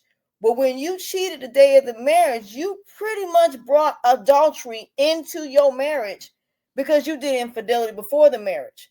Now, if she would have told him the truth when it happened that day he came over that same day, and she told him that she slept with Wayne that day, and then he decided to go back, then I can say, okay, cool. You went, y'all worked it out, you figured it out, and he got a chance to make a choice. But you went into that marriage lying. And the consequence of that is you told your best friend that you slept with another man. So you gave your best friend the opening, because the minute you slept with that man, your relationship wasn't even your relationship. It was over then. It's just he didn't know it. You ended the relationship when you slept with Wayne. You just didn't tell him that you did it. And then you also got to think about it. A lot of people want to do stuff, and then when the consequences and repercussions hit, then when the consequences and I'm sorry, but when the consequences and repercussions and karma hit, you don't want to take what come with that. So the reason I got an issue with this is neither one of these people are innocent. Both of them still ain't told the complete truth about what they've done to each other. It's still, so that's why I said, to me, I don't care when you did it. You did wrong, and you did not tell your spouse that you did what you did. And Miss Coach, you know what? And that's the main reason why Amber continues to lose. That part. That's exactly why. Because she still has not told the truth. But then think about it. But okay, if she came out and told the truth, and I thought they did all of that during the therapy. No, she still didn't tell him that Wayne had an apartment in the same building. He still don't know about that. He still don't know how long exactly that it happened. And he hadn't told her. He did tell her about Shayla coming over there when he was drunk. We do know that much. But both of them still have things they still have not been honest about. Well, he stood up in the daggone in Rolanda's wedding. That part. Professed his love to. Yeah, he still didn't tell her. He still didn't tell Amber that he kissed Rolanda. So both of them still got secrets that they still haven't told. If you gonna come clean, then you gotta tell it all. Yeah, that's true. I can question real quick. not to change subjects though, but I have a question to ask you real quick. Okay, I was looking at the skit where Ashley had finally found out that her daddy was in town. I didn't think she knew her daddy. I mean, I'm not saying she knew it, though. I guess her daddy been away for a long, long time. I didn't even know she had a brother. I want to ask you real quick though. What do you think is the background story of why did the daddy decide to come back into the picture, and what is it that Lynn is so afraid of that for some reason there's something that happened during that relationship that she's afraid to speak out. What's your take on that? It could be The whole background story. it could be domestic violence, or that really is not her father. Right. You think so? It could either be that some type of domestic violence that happened, and there are some men that commit domestic violence, and you wouldn't think they would ever put their hands on a woman. Right. They can walk in a room and be able to sweep through a room, talk professionally, act professionally, and they will seem like very calm people. But then when it come down to behind the scenes, they are putting their hands on a woman. Mm-hmm. So it's either that or that's not her father. And the brother, where'd the brother come from? That's the first time I ever seen him. Because he probably had other kids. Okay. Mm-hmm. I also got a question, and it's not, not to I know we can talk about Shayla, Amber, and all of them all day long. How do y'all feel about the Melissa and Trail scene that just happened? Oh, we're just talking about. We just talking about that. I got a lot to say about I feel like personally. Tell them what you said, Coach. I feel like Melissa. See, the problem is they enable him. They enable him. He that golden child that can't do no wrong. And the fact that Hollywood tried to jump in that, girl, that man gave you money in a safe, and your son took that man's money. This is the same thing that happened when it came to J-Mo, when Easy took that money. How you know that Trill ain't gonna tell J-Mo about what happened, and J-Mo put two and two together and realized that he also took his money? What you think he gonna do when he find out that Easy took that money? You think that he just gonna sit there and act like it didn't happen? And the fact that Melissa going in there and getting mad at Trill, only thing that's gonna happen is Trill gonna stop putting his money over there, especially now that J-Mo is coming over there. Only thing that's going. The thing about it is they just had that conversation, whereas Hollywood came and told him, well, you've been slacking, and he's like, I'm about to give you all that back plus interest and everything, and that's the thing about it. I just feel when Melissa's father got out of jail, before, not to say in jail, but incarcerated. But before Melissa's father was incarcerated, but before he got out of incarceration, they was trying to get the brother home. But then something happened, and he ended up going to the hole or something, and something came up. He never did come home. So then that's when the father came home. But the father is trying to give them all the clues of what his son is doing. And I just feel, like you said, this the golden child. He can't do no wrong. But if he can't do no wrong, then get your behind up and go find a job. Your daddy done came out, and he didn't got a job. But you want to sit around and lay around and listen. And then nobody know he was on that couch until Hollywood walked up there. Well, no, until Trail walked over there and was like, will you sleep?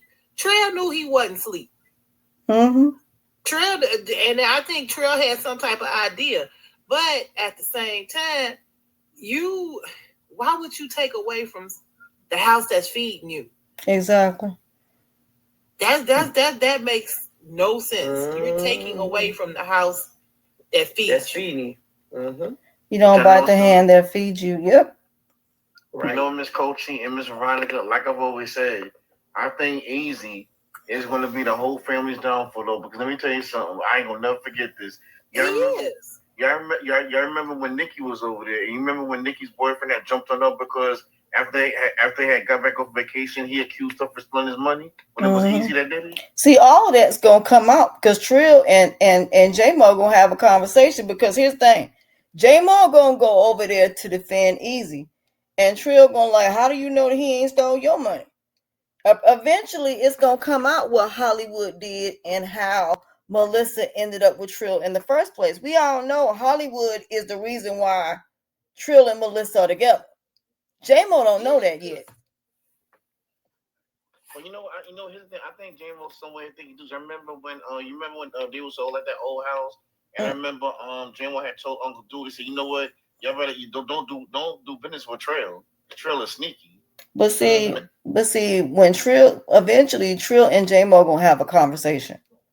And it's just like when you got two men finding out about adultery and they end up having. Now you got to understand how men think, and you are a male.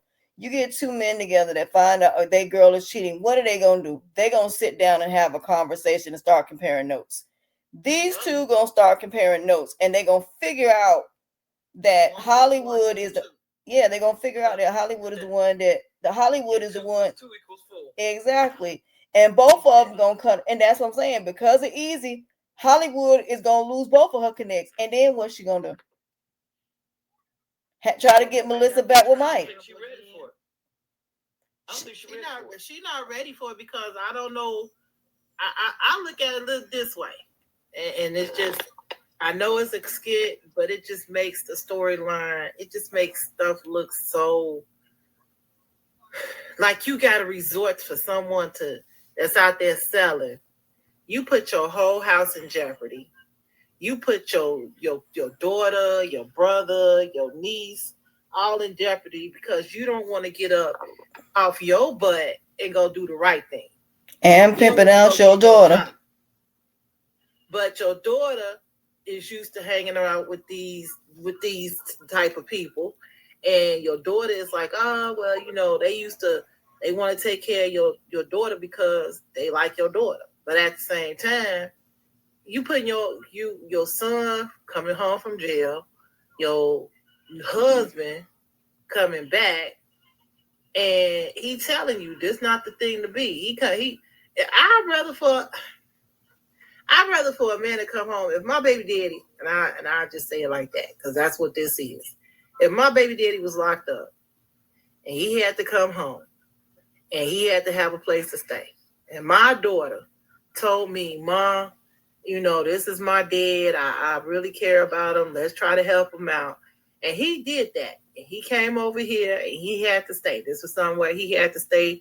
He had to get a job. He went out and got a job. He got a job working at, I just say at the casino. He working, he cleaning up, janitorial service.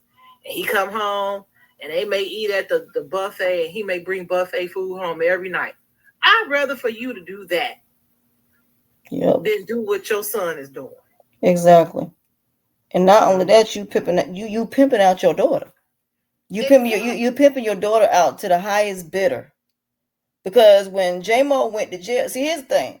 Melissa, I don't even understand why Melissa even feels what she feels for J-Mo. And to me, it's very toxic. Because how is it this man could just come in your life knowing he's with Ernestine? Then you just found out he was messing around with Trill's baby mama. You can't tell me you gonna be that stupid to believe that he did not sleep with that girl. You know he slept with that girl. You notice what he did. And the fact that you let that man kiss you on your forehead, the fact that you still let this man come around, which is the reason why you and Mike had problems, you're gonna have to cut that. Because the only way you're gonna cut that is if you move away from your mama. Your mama had a man in there that if this would have carried on, probably would have tried to holler at Melissa behind her mama's back, more than likely. That ex of hers, the one that Melissa didn't like. So then when Melissa wasn't having nobody, you had an attitude towards her till she started dating Trill. Now you talking about your son is back, and now you treating Trill like a bald-headed stepchild. That's what I'm saying. You gonna mess around. The son ain't bringing no money in the house.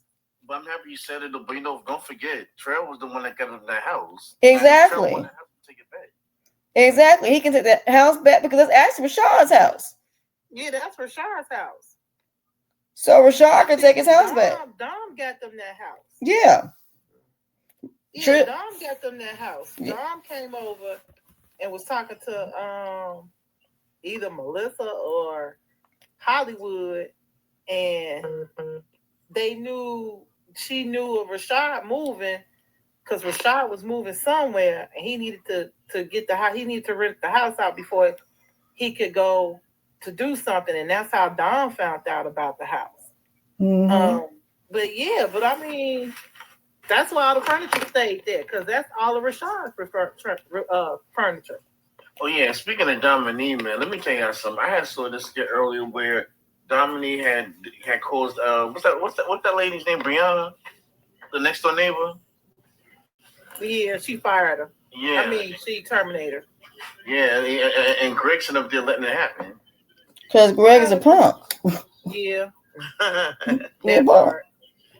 Yeah, punk. Let me tell you something. I can't wait to see somebody lay hands on Dominique so bad. But see, what I don't like about what they did with her character is they started this all of this is centered around Mike. It still is technically, and the fact that she still thinks that that Rashad belongs to her. She still thinks that Mike belongs to her. She still thinks that Greg belongs to her. But yet, she wants to be every man's woman. Yeah, didn't you just kiss a dying woman's husband? Yep. You had a whole white man that wanted to date you, and you didn't want to date him. He wanted to take you out. Then they tried to say he was crazy. The man just asked her out. I'm still trying to figure out that. Then the other white woman that works with them, she don't even know that Greg is the one that is the investor. Now, what happened to the other guy that liked it? Roe. Not was it Roe? No. The other girl. The Glow. Glow. That's her name. I don't know what happened to him. He came on there. I think she turned him down because she was gonna be with Rashad. We ain't seen him since. But wasn't he an investor too? He owns the building. He's the one that bought the building from Terry. Okay. So Terry's the one that sold the building, but Greg is the one. That white girl works for Greg. So he's the one that is the investor in the business. She don't know that though. Hey, Miss Coaching. What's your take on this Sunny and her boys doing what they doing? I don't even want to talk about. I'm over Sunny. Look, I'm gonna say it like this here. Sunny ain't been the same since she found out her husband slept with a man. This ain't nothing but a woman that is so damaged because let me tell you something. Any woman that found out their husband slept with a man ain't never gonna be the same. So instead of her being with Mike, instead of her being with anybody, she should have been by herself. All it is ever since that man did what he did, Sunny is going to put up with anything when it comes to a man because she's never going to accept the fact that a man's just going to walk out on her. And I get it because, like I said, that is a very traumatizing thing to find out your husband has been with another man and had a whole relationship and the whole world know about it. It's embarrassing. But here's my thing about Sunny, and I'm gonna just say this: and I think it all stemmed from when her and Mike was together, and they finally decided to be there. And Mike went on this lunch with Melissa, and she called him and said, "Hey, can you pick up this? Can you get this package?" Sunny took it from that point. She just went overboard with it. And I just felt that was just something that she shouldn't have did. But now you turn around and you sitting here and you talking about, oh, you got this, your boss who done told you he got a fetish. This is his fetish, pregnant women. You done went and told all your business about him. He done turned you against Mike. He done came to your house. This is a stranger. I didn't let this man in. I don't know you from a can of paint from shit from Shinola to anything. So at the end of the day, you come and you said you didn't did all this to this man. You didn't told all this to this man. This man is in your ear. Now he didn't told you he ready to take care of you. He got you. He this, he that, he the other. But he didn't told his boys he got a fetish. I mean, come on, make it make sense. I can't do Sonny no more. I just can't. He has a fetish with messing with pregnant women because they can't have a baby. They're already pregnant. But I mean, but you just so disrespectful. You didn't want Mike paying for the rent for her house. He paying for that, not Sonny. But you didn't change the locks on something I'm paying for. I just got a feeling them babies are not his. I got them. It just been because it's the way it all came out. She slept with Joel not even a few weeks before that. How do we know these babies are not Joel's babies? That's true. How do we know that? Because she's showing mighty early. And then they say that she due in January. Mm-hmm. Hey, Miss Culture, what's your relationship? What's your take on Rico and Elena? I think that's gonna happen. Yeah, at least she get away. At least she get away from hustle. T hustle. He ain't doing them. He ain't doing them to make her life miserable. No, the only thing that's gonna happen is that's gonna cause problems for Jocelyn. But Jocelyn already warned T hustle to leave that girl alone. But that's gonna cause problems because you gotta understand T Hustle know everything about Jocelyn. Jocelyn don't need this right now. She don't. She don't need this right now. At the end of the day, like I said, sometimes you gotta let people go down their own journeys. I mean, if it was me and my sister, I would just let her go through it because I ain't getting involved. Because some people got to learn from their own mistakes.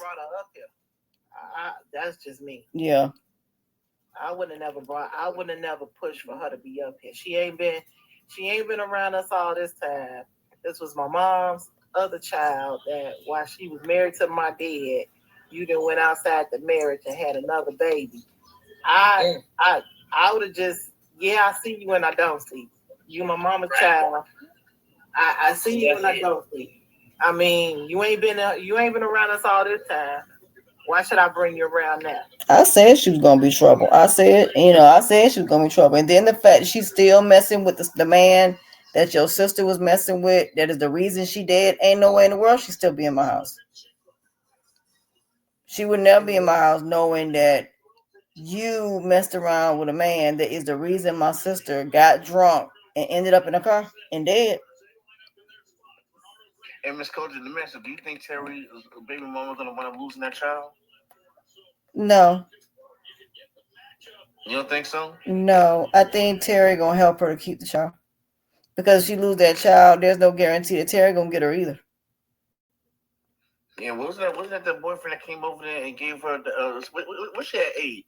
And her mom had to rush her to the hospital. That's when that social work came over there. Because see, here's the thing: even if Terry gets that child, Libby got a record. He would have to get rid of Libby. She do stuff she ain't got no business doing. Yeah, she would have to get rid of Libby. Why don't he get Terry? Why don't he get a sister Tiffany to do it? Tiffany don't like Libby either. I forgot she can't do it. She's pregnant by Kels. Do you think that? Go ahead. I was gonna ask. Do you think that she has something to do with his sister getting fired?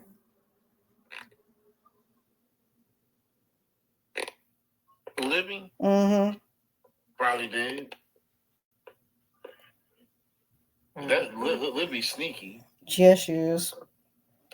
Thank you for coming up, Tori. I appreciate it. But yeah, I think that she, but like I said, Libby and Terry, it was good when they were behind each other's back, but now it's just like you starting to see, and that's what tends to happen. So even if you go back to Delicia and Iman, y'all messing around behind Shayla's back, But you think things gonna be the same when you become the main chick though?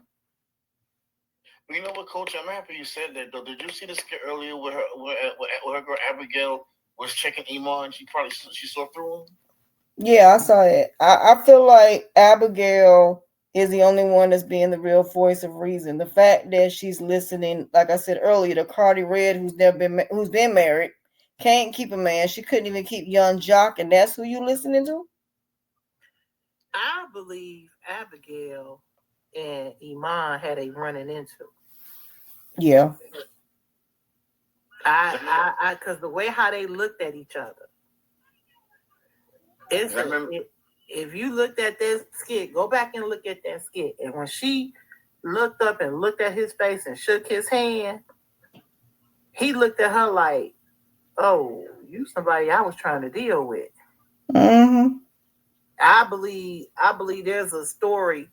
It could be a storyline behind Abigail and Iman, and I believe that story's going to come out with Delicia, and it's going to be an issue because Abigail's going to be like, you know what, I just can't hold this in, girl. I was talking to him at one time or another, and he did me wrong. And it could have been why he was married to Tiana. Yep. Well, you know what, Coach? One thing I said about Abigail, I don't know where that like that though, but when they was all in that, when they were all having with the Africa, and she was looking what was going on. See, here's the thing. The one thing I like about women like that is that they call it out. They call it the way they see it. Yeah, but see, my thing is Lauren is not a friend because my thing is, if you a true friend, why would you want your friend to be a side chick? Yeah, Lauren is a 304. She a 304. And and then my thing is you introduced her to a whole nother guy just for her to go back to Iman. And now you telling her to go back to Iman when the whole point of y'all going to Africa was for her to move forward. Well, you know what? Let me tell you something. I think Delicia. You know what? I think Delicia's pretty much playing a dangerous game here, though, because it's like this. I understand that she's actually a fashion designer. I mean, she gets paid to, put clothes on famous people. I would just stick with that instead of having Iman, paying all this money to stay with her. He ain't doing nothing but playing her. But see, she thinks that let me be frank here. And I say this to women in general. Y'all cannot beat a man. I'm sorry, you can't. Let me explain why. A man can always find somebody that's going to take care of his kids. He can always find somebody that will do threesomes, foursomes, fivesomes, sixsomes, sevensomes, whatever. You're not going to have that same luxury. You can't be promiscuous like a man. I learned that a long time ago. These men could have 8 kids and there'll still be a woman that want them. There's still going to be a woman that's going to be and try to be with these men. You're not going to have that same luxury. So you got to think about that when you are trying to be these side chicks and these groupies, that these men don't care about you. You even got some of their homeboys that are friends with these dudes that are in the industry just because they get their leftovers. So for example, Chris Brown could be in a section and there could be all these girls trying to get to Chris Brown. Mm-hmm. Most of these dudes will say, you got to give me head before you can even get to them. Most of these dudes will make these girls. There's a whole documentary on groupies, and there were girls, and this came on MTV like 20 years ago, and they talked about how these girls would sleep with these security guards and all these different people just to get to that celebrity. I'm telling you, the stuff that these girls do at them parties, that's why it's funny now when I see these girls saying they've been SA'd. Because I'm just sitting there like, why would you be at a party knowing it's gonna be an orgy and it's gonna be all this stuff going on? Why would you even be there? So when I look at Cardi Red, I just think of a 304. When I look at the majority of these women on in Love and Hip Hop and Baddies, all I see is 304. And these are drop dead gorgeous women that don't have to be 304s. These girls could be virgins, and these dudes would have to wait if they wanted to. As many men that be in their DMs, I do not understand why it is that you gonna be obsessed with one that got multiple women when they're just like when you take a car off the lot. It's the same thing when you have sex with a man. The more women he sleep with, the less his value goes down. But I don't think women look at it that way. You thinking like, oh, he's been with all these different women, so you want to be another notch on his belt? You're gonna be another number. I got a friend of mine that slept with 3,000 and something women. I'm just sitting there like, how many has it been since I've known you? Right. Their stamina goes down because they done been with so many women. That's why when they get older, it don't work no more.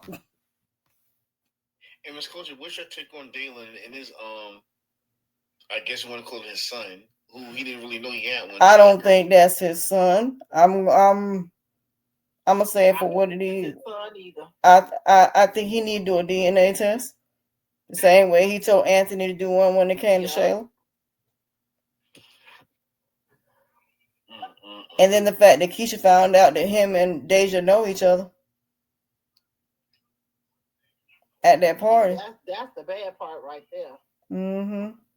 You trying to make a baby with this boy. Well, but hey, Miss Culture, you know, Noelle had left Wayne's kids. You know, she I think she said on her social media, but there was a lot of stuff that went on behind the scenes.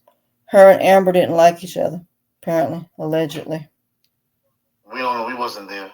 No, she said it. She said it. She came out. She said it enough where you know. Alleged. That's why I'm saying allegedly, but I'm gonna say allegedly. But the way she put it and the way she described it, it was Amber. But my whole thing is they could have replaced her. A lot of these characters they could have replaced. I don't know why they don't. See, that's what I'm saying. You should always have somebody on standby just in case something like this happens, just in case one of these actors have to leave. You need to have somebody that can take their place. It's like Brittany. They can bring Brittany back and just get a whole nother actress. Why is it that when the person is gone, the whole character is gone? That makes no sense. So I just feel like that if you're gonna fire somebody, then close out the skit before you do. Give them don't just fire them on the spot. Give them 2 weeks to be able to, finish the skit off, and then they leave. Just like they should have did a confrontation between Ty and Rico before he died. But that's never found the body, right? Huh? He never found the body, right? I don't think he did. But let me ask you a question. How do you feel about this Jocelyn Sade situation? Well, I will say I will say this real quick though. I think Sade and Jocelyn go way, way back when Jocelyn was out there doing her thing. But I think at the end of the day, I think Jocelyn's gonna wind up winning victorious though, because we all know that when she turns into JD, she a handful to deal with. Yeah. And I don't think Sade and I don't think Sade want to poke a bear. I think Ralphie needs to leave Sade on at this point. Because when Sade's friend want to keep giving that bad advice. That's how it started. But here's the issue that I have. The issue I have with it is I'm not saying that Ralphie and Sade are necessarily wrong. They wrong, but they not. Let me explain it. Why it's wrong, but yet it's not. It's wrong because Sade should have went to Jocelyn and told her how she felt about Ralphie. That's the first thing. Instead of sending her on that trip. When you found out that them two were messing around and they got back together, that right there should have said, leave him alone. This ain't nothing but karma for that. Because if she would have told, when Jocelyn asked her flat out, did she have feelings for Ralphie? She should have been honest, because at that time, she was dating Sean at the time. So when she was dating Sean at the time, she could have told Jocelyn then. I got feelings for Ralphie. And I want to date him. Then that would have been different if she did that. But instead, she kept doing all these little things to come between them. Now you got him. Jocelyn ends up losing Ty. Them two end up sleeping together, still sleeping together. And now you getting your karma when you just should have told her the truth. That's why I said she wrong, because you didn't tell her you have feelings for this man. You playing games with them when they got back together to basically keep them apart. And now you got him, and now he's still back sleeping with Jocelyn. You just don't know it yet. So I just feel like that Ralphie need to tell her the truth. Well, you know what, Coach? Here's the thing, though. Ralphie and Johnson, they will always have love for each other. That's never going to change. The problem is that Jocelyn has put other men before Ralphie. That is what the issue I have with it. You know, I know she loves Ralphie, but they broke up the first time because of the fact that of her world. That was the first reason they broke up. Then she ended up with Ty. And Ty is the reason that he lost his first business. Second business was because of T Hustle.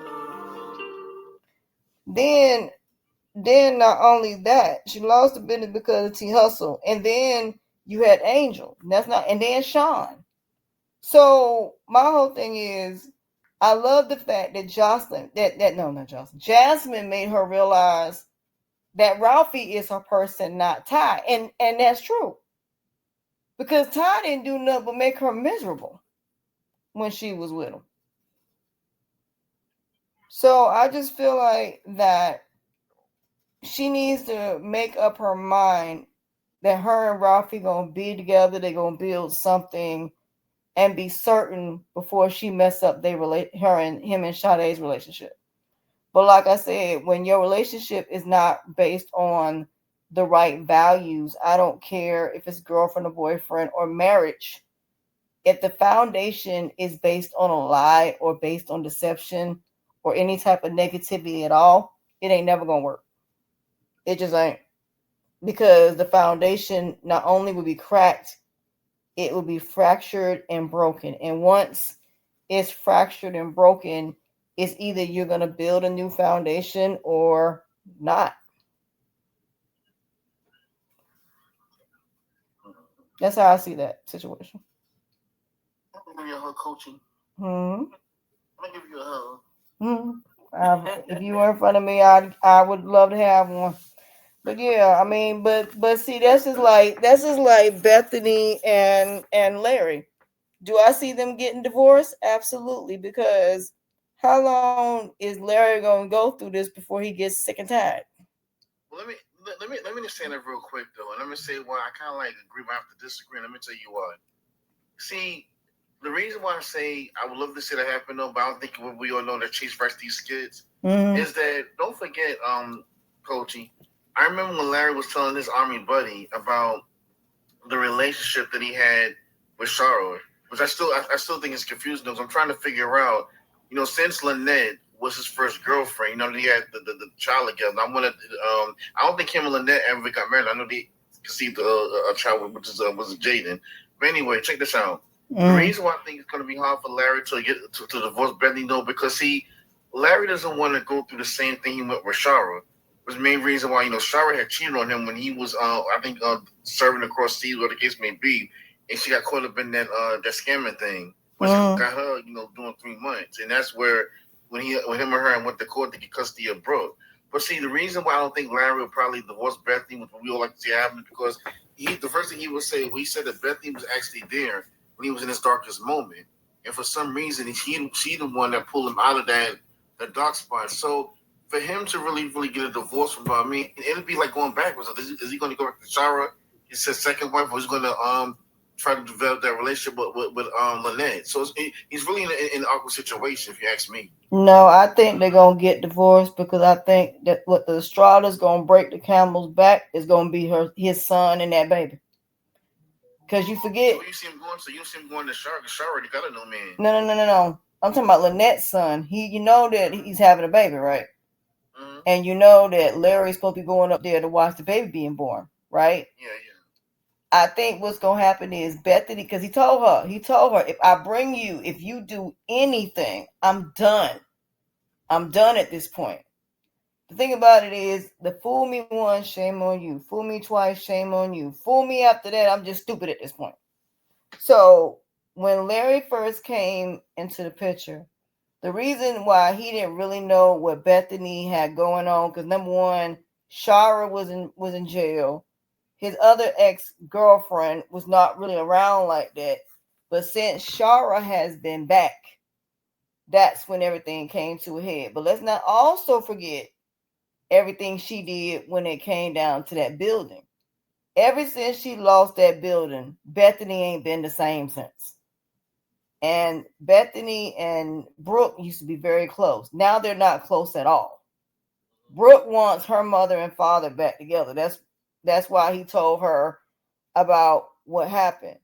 So, like I said, either way it go, whether he go back to Linnell or whether he go back to Shara, either way it go, Larry will be fine either way.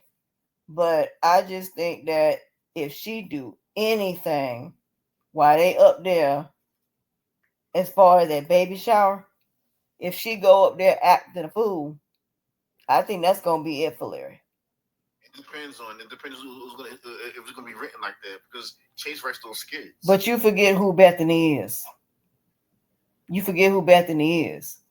Mm-hmm. I think they are going now. Mind you, I'm not saying that they're gonna go through with the divorce, but do I think he gonna file? And then the same thing may happen when it comes to Anthony. He might decide to go back. Yeah. But do I think that he would do that to scare the brakes off of Bethany to act right? He would.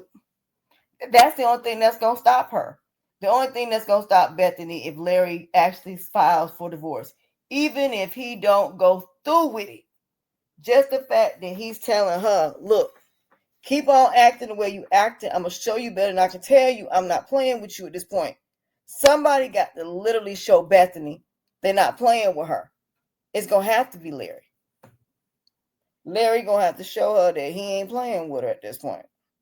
Well, we're gonna have to see though. I mean, I would love to agree with you, but we're gonna have to see how this is written though. Because if I know Wayne and Chase, whatever the case may be, they know Bethany gives them clickbait. But see, it would be interesting for them to go, even if they get back together. It would just be interesting to see her shut down. Let me explain why I say that. Bethany would still get views whether they get divorced or not. But the reason I say they would probably more than likely get back together, but I think the only reason he would do it just to teach her a lesson, though. It would be more or less to show her that if you keep going with the way you're going, I can always file for divorce. I can always show you better than I can tell you that I'm not playing with you. So I'm not saying that if he filed for divorce, would they go through with it in the end? But I think it's something that would change Bethany. I think it would make Bethany have to change her ways. Because remember, she lost the building and she still ain't changed. Why hasn't she changed? Because her daddy turned around and put her in another building. Bethany got to hit rock bottom. She got to hit rock bottom. And the only thing that's going to make her hit rock bottom is if Larry filed for divorce. If Larry filed for divorce, Bethany ain't gonna know what in the world to do. She ain't gonna know how to deal with that. She gonna lose her mind knowing that. Coach, does Larry have the appetite for it though? He went through that already. If he gets sick, right now he is at his wit ends with Bethany. He is really at his wits end with her. He tired. Every time he tries to give Bethany the benefit of the doubt, she do something to piss him off. If that man is to a point where he is yelling at her at this point, because you remember when they first used to argue, he never yelled like that. Now all of a sudden he's yelling. All of a sudden now he's coming out of character. Now he don't even want to be around her. Staying at Shara house, and you telling me it's not gonna get to that point? Well, that's just post-traumatic stress disorder. But like I said, I agree with you, Coachy, though. But we're gonna have to see though, because if I know chasing them Riders, man, it's like just because we want to see something doesn't mean it's gonna happen. Okay, I need y'all to stop saying chasing. Look, I seen how they do these Country Wayne skits, so I'm gonna let y'all in on a little secret. Chase and them don't write nothing. Wayne and them don't write nothing. I need everybody to understand this. Improv is not where you write anything.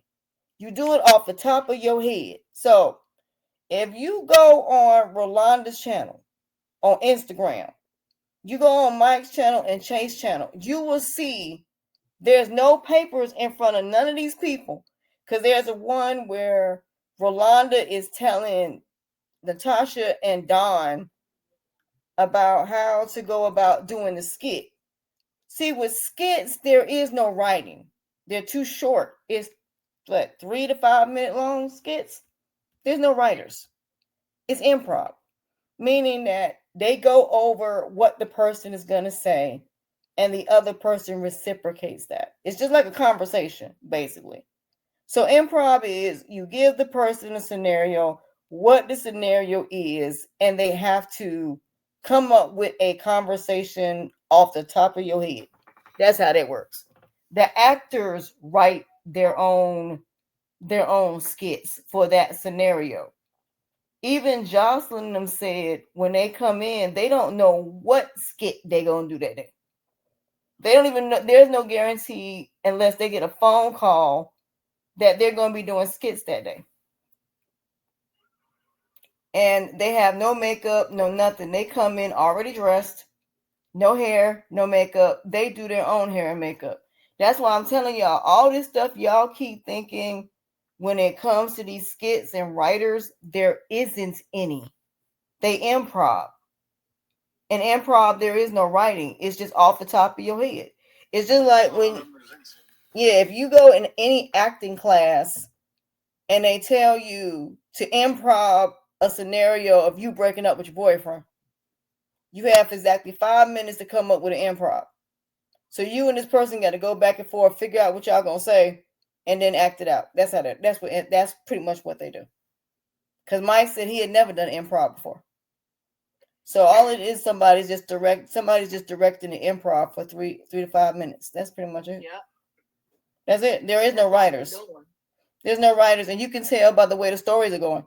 There's no writers. If I wish I could find one, I'm gonna find one. The next time I come on here, I think with Chase, it's a story with Chase. He's writing, but his writing is just so. I can just throw up in my mouth with that one. Yeah, all they do is come up. They may write down a scenario, but the actors are the ones that actually write out their stuff. They don't. They're Wayne and them are not writing nothing that they're saying. They have nothing to do with what they say. But they may all get together and say, these are the scenarios that we're going to go through for the week. And the actors come in, they tell them what the skit is right that day. There is no skits. They don't have skits where they, if you've seen Sisters is once a week. They have an hour-long show. So of course they have, writers where they write what the whole entire season is going to be like. There's no seasons with these skits. There's no day off. The only time they're off is, and even Christmas Day they weren't off. So there's no where they take time off and they go back and look. And even Mike said half the time he don't even remember what skits he did the day before. So there's no writers. They just have where Chase and them may write down scenarios or they might help them out. If it's somebody that's not really good at improv, they may write something for them. But other than that, the actual actor writes out their own skits. They just make sure that it matches. And Ms. Cody, speaking of that, what do you think is gonna happen when Chase and Maggie wind up hooking up? I think it's gonna be. You remember Iman, the model Iman? Do you remember when she was on Martin? And do you remember when she tried to come on to Martin and the first time Gina believed it and got upset? And you remember when he went to the school to confront her and Iman said, I want you. And Gina said, nah, bitch, I want you. Yeah. Do you remember that? Yeah. It's going to be more like that. It's going to be more that she's going to try, but it's not going to get to that point. And I think it's going to seem like something going to happen. but it ain't. And then I think at first Candace is gonna believe it. Candace gonna leave, but then Candace gonna start thinking back, and so the next time that Maggie tries, it's gonna be more like that. You know, let me tell you something. Maggie really got a woman from Candace. It's like giving my husband stuff. Yeah, so I think it's gonna be more so that, or she gonna find out about the fact that Maggie paid to get that window fixed, and he still ain't told her about that, which I don't understand. That really was petty. Why don't you just tell your wife that she got your window fixed because she had a discount because she wants to work with you? You know, but you know what skit I can't really get into? What? I can't get into the Brock and Sarah skit. That thing got so boring. Brock and Oh my God. Brock and Sarah skits is more or less. Sarah is so desperate to be married. She is so, y'all. If you've never heard her real podcast, I want you to go watch the interview she did with Cam Newton. She did an interview with Cam Newton talking about women submitting. And she said somebody asked her in another podcast if she had to choose between her child drowning and her husband, which one would she choose? She chose her husband. I'm telling y'all need to go listen to Sarah's podcast. Then you'll understand why her skits are the way they are. And what about Helen and Athena? Athena is actually she was on whose show was she on? The girl that does In Totality, she was on that show. Her and Jackie, they're like Christian people. She was on their pan. No, was it Crystal from no, it was Crystal from Zatima. She was on a panel with them. They're friends. So, but yeah, we need Mike back at this point. Bring Mike back. Miss Coachy, I must say you are a woman full of wisdom. No, we need Mike back because what happened to Drew? Well, I need to drop down, you guys. I got a phone call coming. Okay, good night. But I don't know. I don't know what happened with Drew either. Yes, Miss Coach, I hope and pray that you get a chance to look at that thing I sent you. I was hoping that you give me some feedback. I'm gonna do that tomorrow because I feel a lot better. I'm gonna look at it tomorrow. I looked at it. I looked at it a little bit, but I'm gonna look at it tomorrow. But so far, it looks good. So far, it looks good. I haven't had a chance to read the rest of it. Thank you so much. I got nervous. Oh, you're gonna be fine. No, your book is gonna be fine. Like I told you, if you know, with fictional stories, I always say that if you're gonna do something where you're going to, like, I know a lot of men that write books. Like this one guy wrote this book called "He's Just Not Into You," and every time I think about that movie with Jennifer Aniston, Ben Affleck, Scarlett Johansson, they were all, and Bradley Cooper were all in that movie. That was written by a man, so that's why I said what you want to do in that book, you want to incorporate that person's story as well. So, for example, you might start it off like this person is a counselor and they're going over all of these clients that they have, but in their real life, they also have a story as well because it's something that got them into counseling and writing books and stuff like that. But then when you really get into the story, you find out that that person basically essentially has a whole story.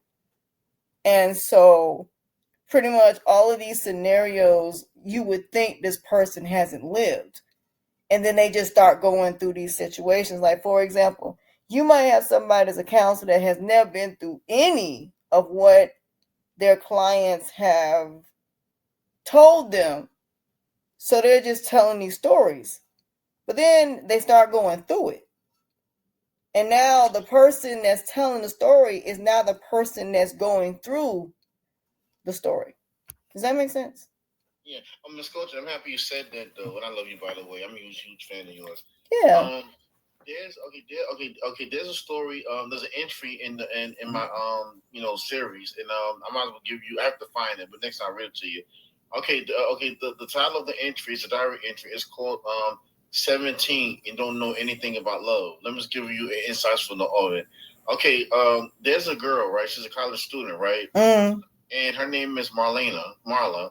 And Marla is having trouble with calculus though because in order for her to really graduate, that's that one class she has to pass. So making a long story short, in the storyline, there's this guy by the name of D'Angelo, and D'Angelo he works in a learning center. I remember when I was in Brooklyn College, that's where I used to go just to get tutoring and to get the help that I need. But to make the long story short, D'Angelo was like a math tutor, and he was actually engaged to his fiance. So what's so funny about the whole interest is that there's a lot of women who find this brother fine and good looking, and they actually fail their classes just to get with him. But see, you know what I'm talking? Yeah, but see, that's the reason I'm saying when you do these entries, you also want to do something where, like in the beginning, you're describing the person that's telling the stories. Like, for example, if I was to say, the book started off with, a counselor that's writing these stories. But let's say you want to turn it into a movie, right? Let's say you want this book to turn into a movie and this person is writing these different diaries about these different scenarios. The question is this person a counselor? Is this person a mentor? Is this person a coach? What are they for them to write these different, scenarios? Like, for example, if you use Zane, for example, Zane does that. Zane writes all of these different stories about all of these different situations and kind of find out she's somebody that's into sex. So what I'm saying is, if you're gonna make it into the book where somebody is telling a story, you might have somebody that's a radio DJ, and they might get phone calls, and these people are telling these different stories, and you're actually seeing these stories actually acted out. But what you want to do is also make it where the person that's telling the story also is going through things of their own. So, like for example, this person might, while they're going, writing this book, might actually fall in love, just like Stella got her groove back. It's just like in that situation, that was Terry McMillan's real story before she found out that he was gay. Yeah, I read that book. It's a good book. It's better than the movie. Though. So you see what I mean?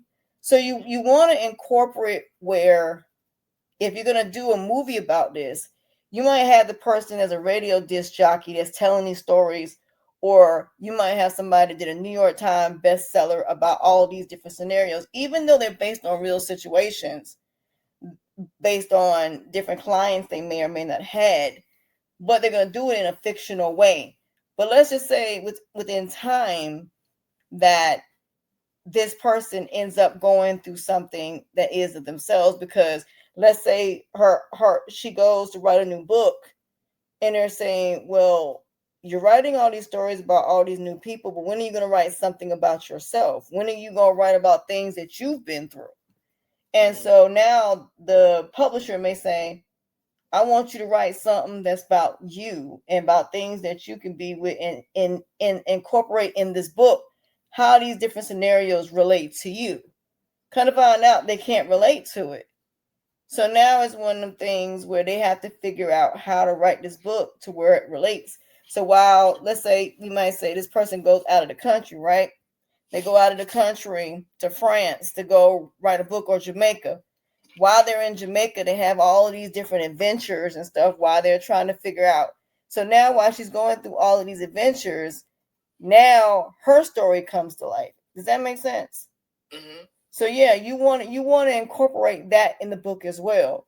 So you want to make it where it does have these scenarios, but you also want to have it where you also get that person's story. Like, this person is a counselor and they wrote this book to help people with, like, for example, breakups, for example, or a breakup book. And now it goes from, helping people through breakups and different scenario, family situations, or whatever the case may be, to now their next book, they have to write about their own personal experiences, because these are somebody else's stories. They're not that person's stories, if that makes sense. So you just want to incorporate who the person is that's telling the story. Because see, if you're not the person if you're not the person that's going to be in the book telling the story, like if I'm doing a self-help book, then yeah, I'm the person that's actually telling the people how to go about it.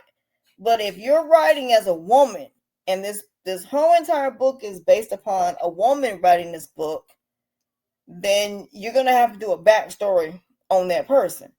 You That's know, what I did. That's why I switched to that manuscript. Because remember, the character I created, Brittany Coco Dovefeather, she's actually the character in which I'm actually telling the story through her. no. That's the reason why. So are the stories based on her, or the stories based on other people? Let me break it down to you real quick. I'm happy you asked that question. Okay, the story is pretty much based on characters that she makes up. It's kind of like taking real life stories, make believe stories, and making them real. So her whole motto is to tell the stories from the characters which she creates. Okay. But see, that's the reason why I'm saying it. That's the reason why I'm saying you're going to have to somehow incorporate the fact of how she relates to these stories. Did she go through these personally? Are these real life situations? And instead of her using herself as the person, these are things that she's just talking about as far as her life is concerned. That's why there has to be a backstory about her childhood, what she went through as a kid, stuff like that. Because that way, the manuscript. Check it out. yeah. So that's why I say, that's why I said that. So that way, throughout the story, we're seeing something about her. Your parent, her dad was a stockbroker, her mama was a teacher. She went to a community school. That's what she did. Her occupation was writing. Mm-hmm. But see, what I mean by that is when she was 16, did she ever go through any type of, essay or anything like that? So, no. Yeah, so that's what I mean. I would take from her making up these stories to a part of the book where it shows her going to her publisher and she gives the actual manuscript, and they're saying, now I'm talking about if you make this into a movie. I'm saying if you want to make it into a movie where you write a screenplay, then I would write the screenplay as if she's writing these stories, and these are made up stories. But then her publisher goes to her and say, "I love what you wrote, but how much of this has anything to do with you?" And so now her publisher's saying that they want her to write something that's more personal. So now she decides to take a trip to Jamaica or wherever she gonna go. She goes and she's having writer's block because, like you said, she's not been through really anything. So now she's going through all of these different adventures, and so now it turns into her actually writing about her adventures, and she might meet this guy, might start writing about her dating experiences while she's there, her going bungee jumping, whatever it is that she does. So now the book now becomes more about her, but now it's more so fictional characters based on her real life experiences while she was in Jamaica writing the book. Yeah, like I said, see the whole concept of the book is pretty much diary entries. That's what she do. She writes in her diary. Yeah, she makes up the characters. Yeah, so all I'm saying is if you're gonna turn this into a screenplay, then I would definitely write something when they turn it into a screenplay. Make it so it goes from her just writing these fictional stories to her now writing her second book into something more personal. So she might go through this like whirlwind romance and stuff like that. So you still can incorporate the stories, but you also, in between those stories, you want to add something about her adventures as well. So that way you'll show that these are not, that it went from her writing these fictional stories to now her writing something that is going to be more about her personal experiences. You want to help me with this project? Yeah, if you want me to help you, I don't mind. But yeah, I mean, because like I said, what you got as far as the different stories, I love the stories. The stories are great. But it's just that, you can write the book with just this person writing these different stories like Zane does. But when she does her actual bringing these stories to life, then that's when she'll incorporate a little bit of something about the author, more so. If that makes sense. Entry? Well, right now it's getting late. We'll have to do it probably tomorrow. I already have my computer up. Let me read you one since you motivate me. Go ahead. Well, let me go ahead and close. Let me go ahead and close out my podcast right quick, and then you can go ahead. All right, y'all. We go to end this podcast, and then I'm going to hear his entry, and then I am going to bed. But I thank y'all for joining me for this episode. I appreciate everybody that came up here. This is how we do the Kountry Wayne skits. We go through different scenarios, different points of view. It's not about right or wrong. It's just pretty much scenarios. So until next time, I will see y'all later. Bye.